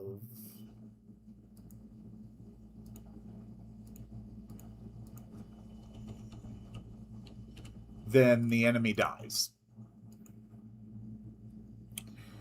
So let's check this.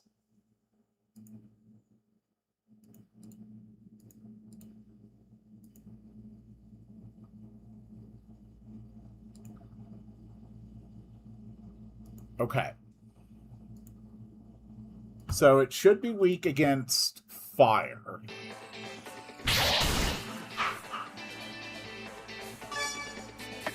I don't have anything that can deal fire. Let's have Malter replaced by Thatcher for right now.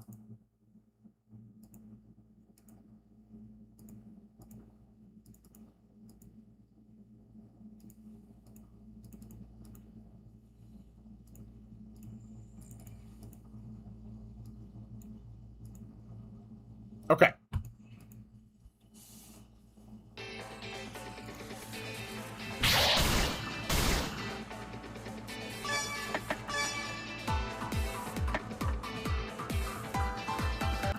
Right. It's not actually running the common event. Okay, so at the start of turn 0, first of all, it needs to run this once a turn. It needs to run this once a turn. Would you like different wood-type ladders in Minecraft? I never actually thought about that. With as many different things as they've added for wood variations, yeah, I think ladders would be a pretty good one. So at turn 0, it runs the common event Guardian Dragon. Okay, so I guess that means we're going to actually need Timmy in the party.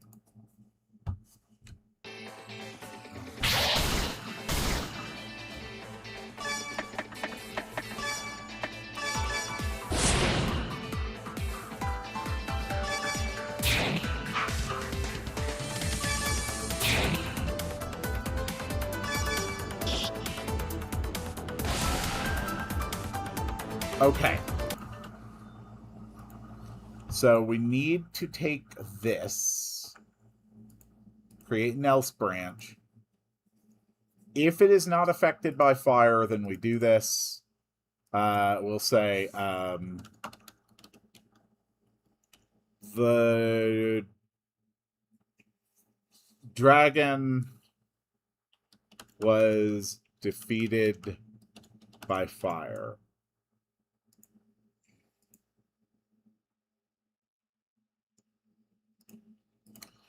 I'm not going to design all of these right now. I just want to have, like, the starting system working.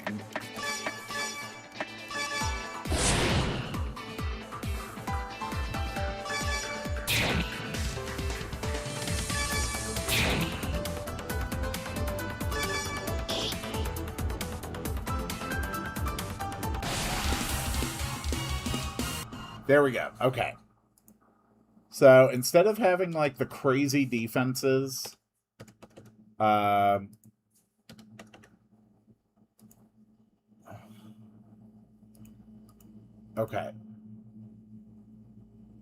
we're just going to do that. The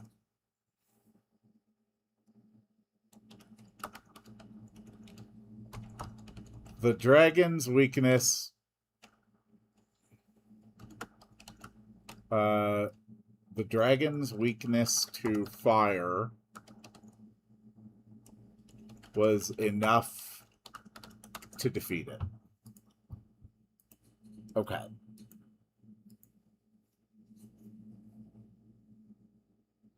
So it's going to run this check.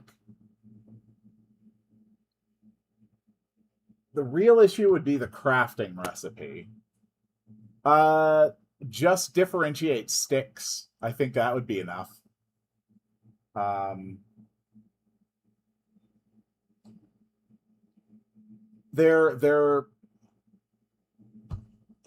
mean, it would be annoying, but it would be possible.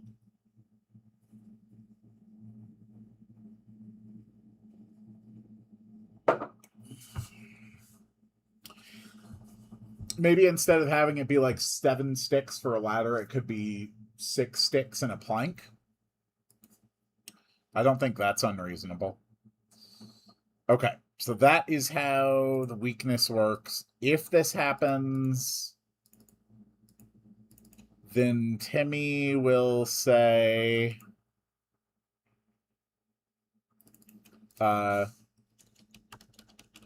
this dragon is weak to fire. 1 hit should be enough. Okay.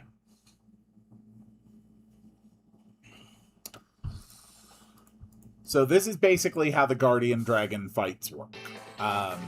They have a randomly generated weakness. If Timmy's with you, Timmy tells you the weakness.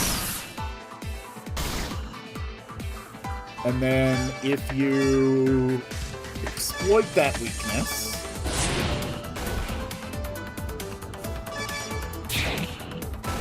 then at the end of that turn, it dies. And that will be how it functions. So that's how all the Guardian Dragons are going to work. And this is why you're going to have to get Timmy in your party in order to access the Act 4 content. Which is pretty good. Next thing we wanted to do is plop down a few weather-activated events in the overworld.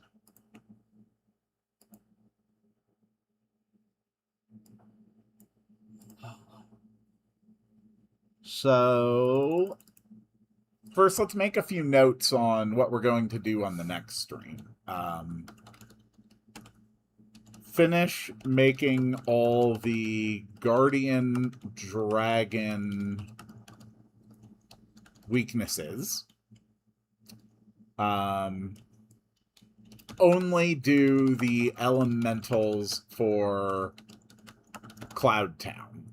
That'll be fine. That way we can have a wider variety of weaknesses that we can use for other ones. Yes. Then we are going to work on the Void Dragon fight and calling it.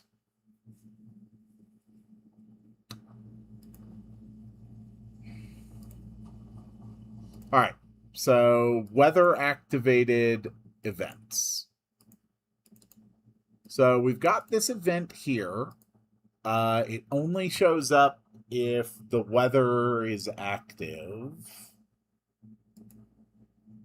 We don't need to do any of this stuff because it's not going to be like another dragon fight. But we should have something. We should have like some kind of interesting things that you can find.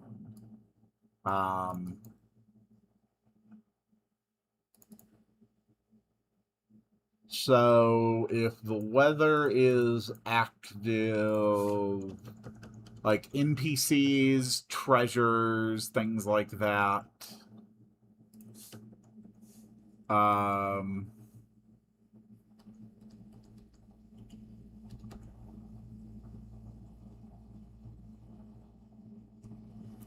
like a giant snowball. And to interact with it,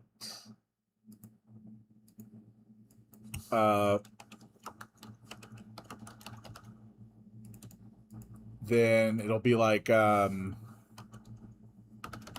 all the falling snow has formed a massive ball.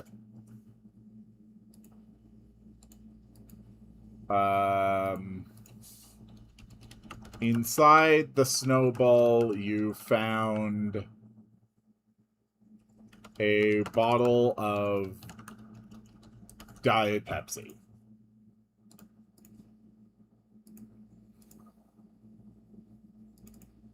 And it's kind of just simple stuff like that.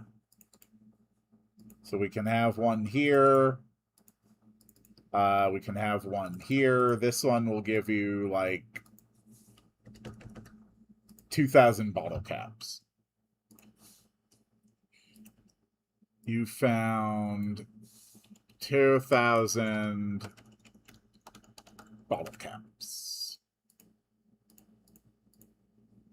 Okay.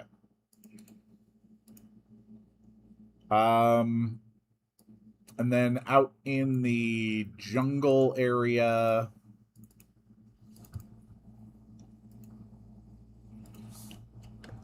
I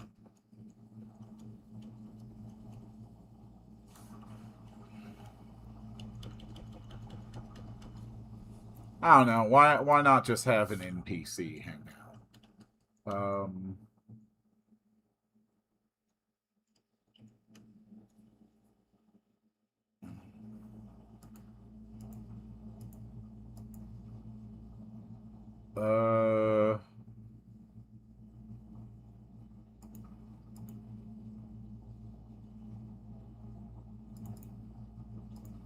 Sure, we can have you.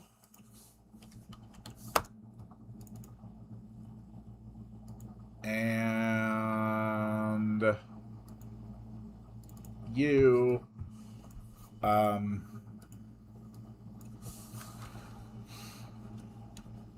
I'm a rain sprite.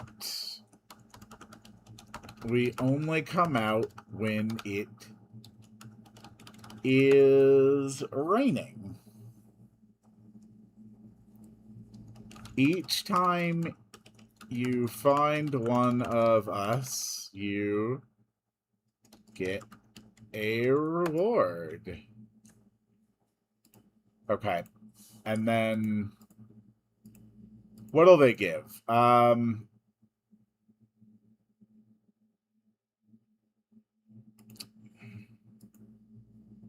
You know what? We'll just have them give Super Pepsi.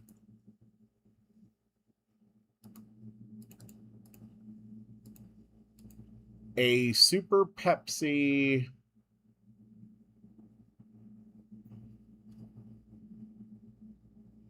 And what the hell is Premium Pepsi? I don't even remember. Restores HP by 1,000. That's really good.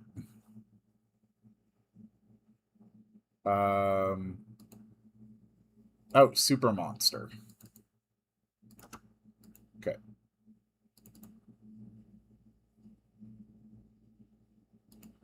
You know what? I think you're right. We'll have them give fish.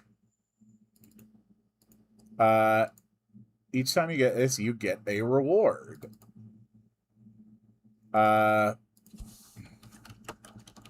The rain sprite gave you a fish. Okay. And then they don't need to disappear.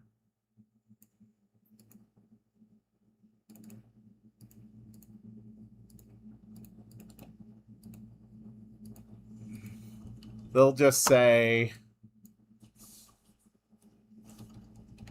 Teehee, I hope you enjoy the fish I gave you. Sure. Alright, so there's rain sprites that can give you fish.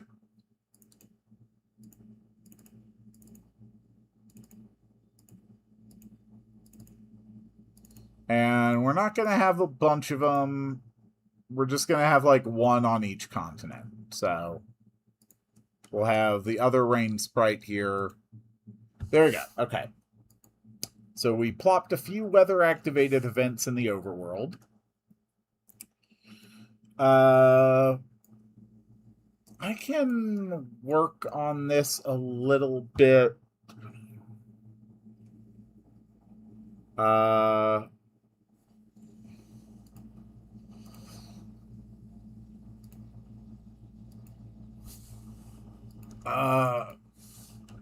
You should run away. Are there eels in this game? We've already added electric eels.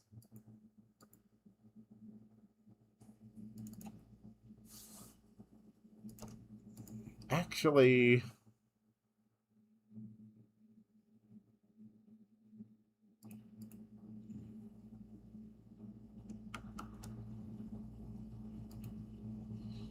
No, I think we'll just stick with regular fish. Well... Yes. Whoops. This one can give a regular fish.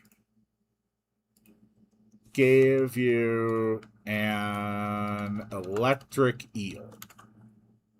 Okay. This one will give you an electric eel. And this one will give you a mantis shrimp.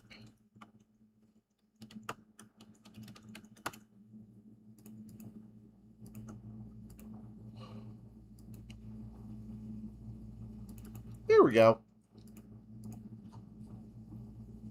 Okay. I think that's fine. And then we will add one more right here.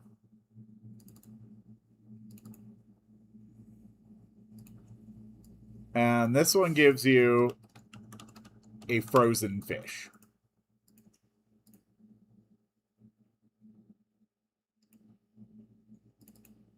There we go. If that one's going to give you a frozen fish, then this one can give you an undead fish.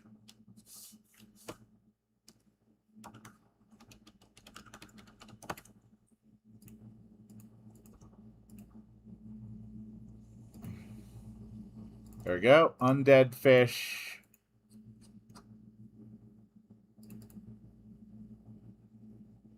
We do not have a fire fish yet.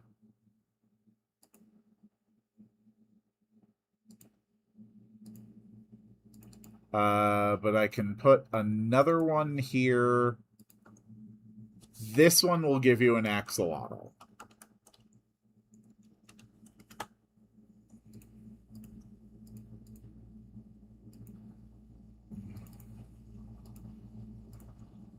Okay. Axolotl. I think we're good on the fish stuff for now. So now we basically have one in every region in the overworld, which I think is fine.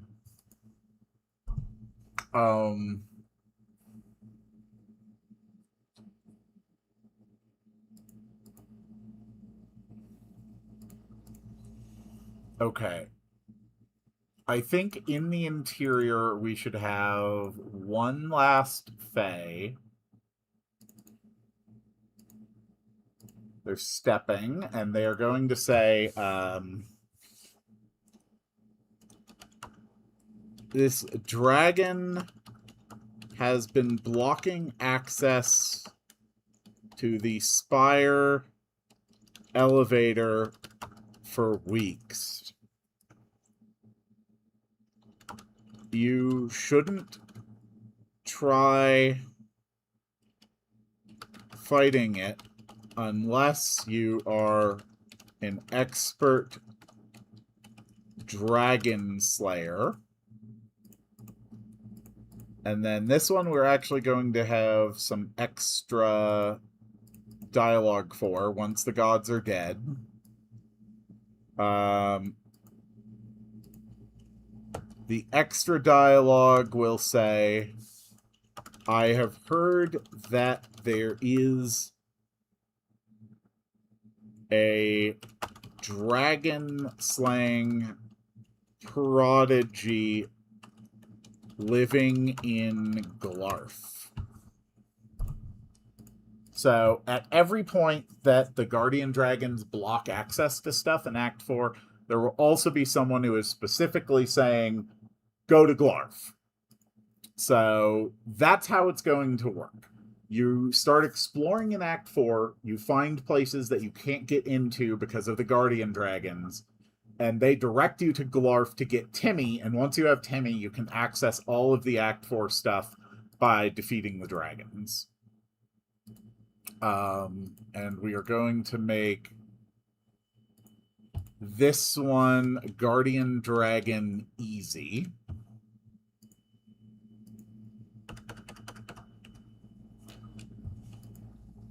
Okay. So if dragon weakness is 2, then they're going to say this dragon is weak to ice. Or if it is a 3, this dragon is weak to thunder. 1 hit should do it.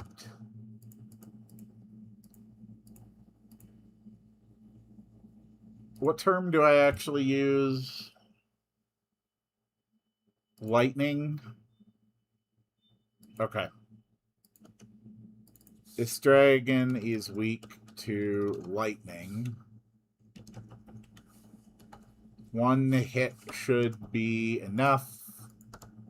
So this specific guardian dragon only has 3 possible weaknesses that it can generate.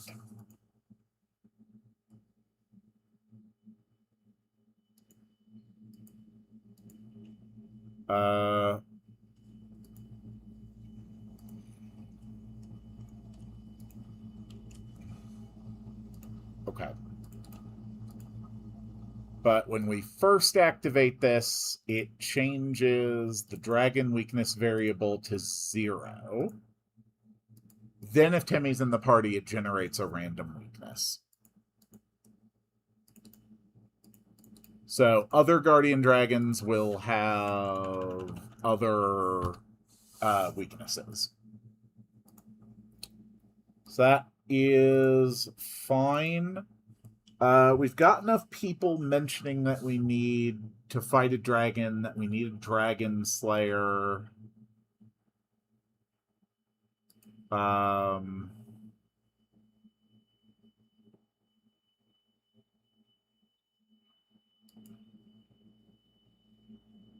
Okay. But if you go up here after the gods are beaten, then Alucloud will block entrance so that you'll actually be stuck up here for a little bit.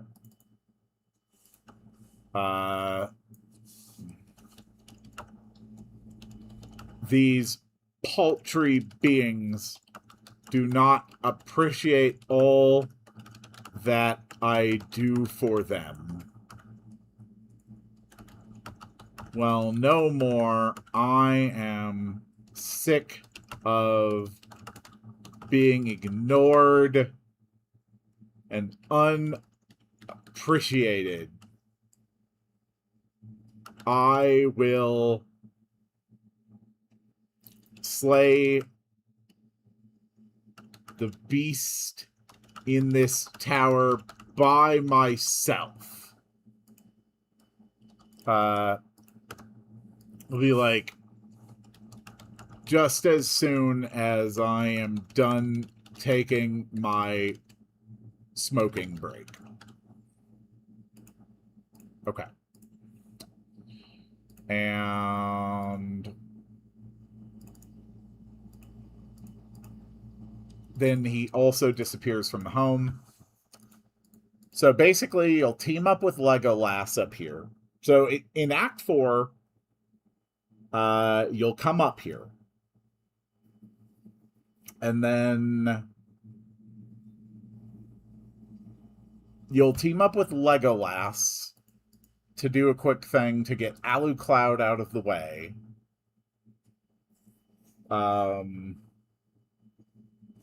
Okay. That's fine. Don't really have time to work on the Legolas stuff here today.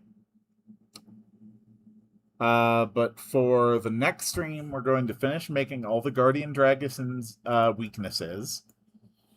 We're going to make the Void Dragon fight and calling it event. We're going to design Legolas's skills, which are based on Legos. We're going to design event to team up with Legolas to get Alucloud out of the way.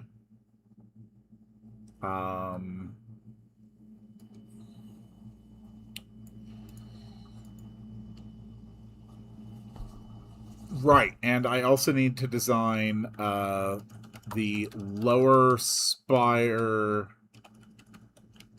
Design lower spire interior and connect the elevators. Make sure Legolas leaves the party when you leave Cloud Town.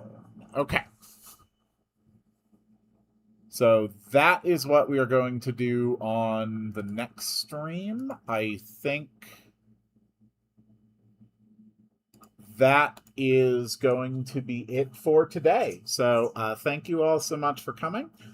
I do these streams every Sunday morning. Anybody is more than welcome to participate and contribute to the project. Saturday, we are going to be streaming my first time playing through Pokemon Moon again. Later today, a very special video is coming out. I have finally achieved a long-term goal, and I have beaten Minecraft on hardcore mode without breaking any blocks. The full footage of that run is going to be going up later today. It is almost 5.5 hours long. I am also currently working on the script I'm going to use for an edited video, which is going to show the whole thing a lot more streamlined. I'm really looking forward to that. It's going to be the first time I've actually really bothered to do like a major editing down of something I've done. So yeah, that's going to be great. And then after that, starting tomorrow, I am playing Ni no Kuni, Wrath of the White Witch. And I cannot wait. So thank you all again for being here. I will see you all in the next one. And it is time to make the sound to summon the end of the stream. Wow, wow, wow, wow.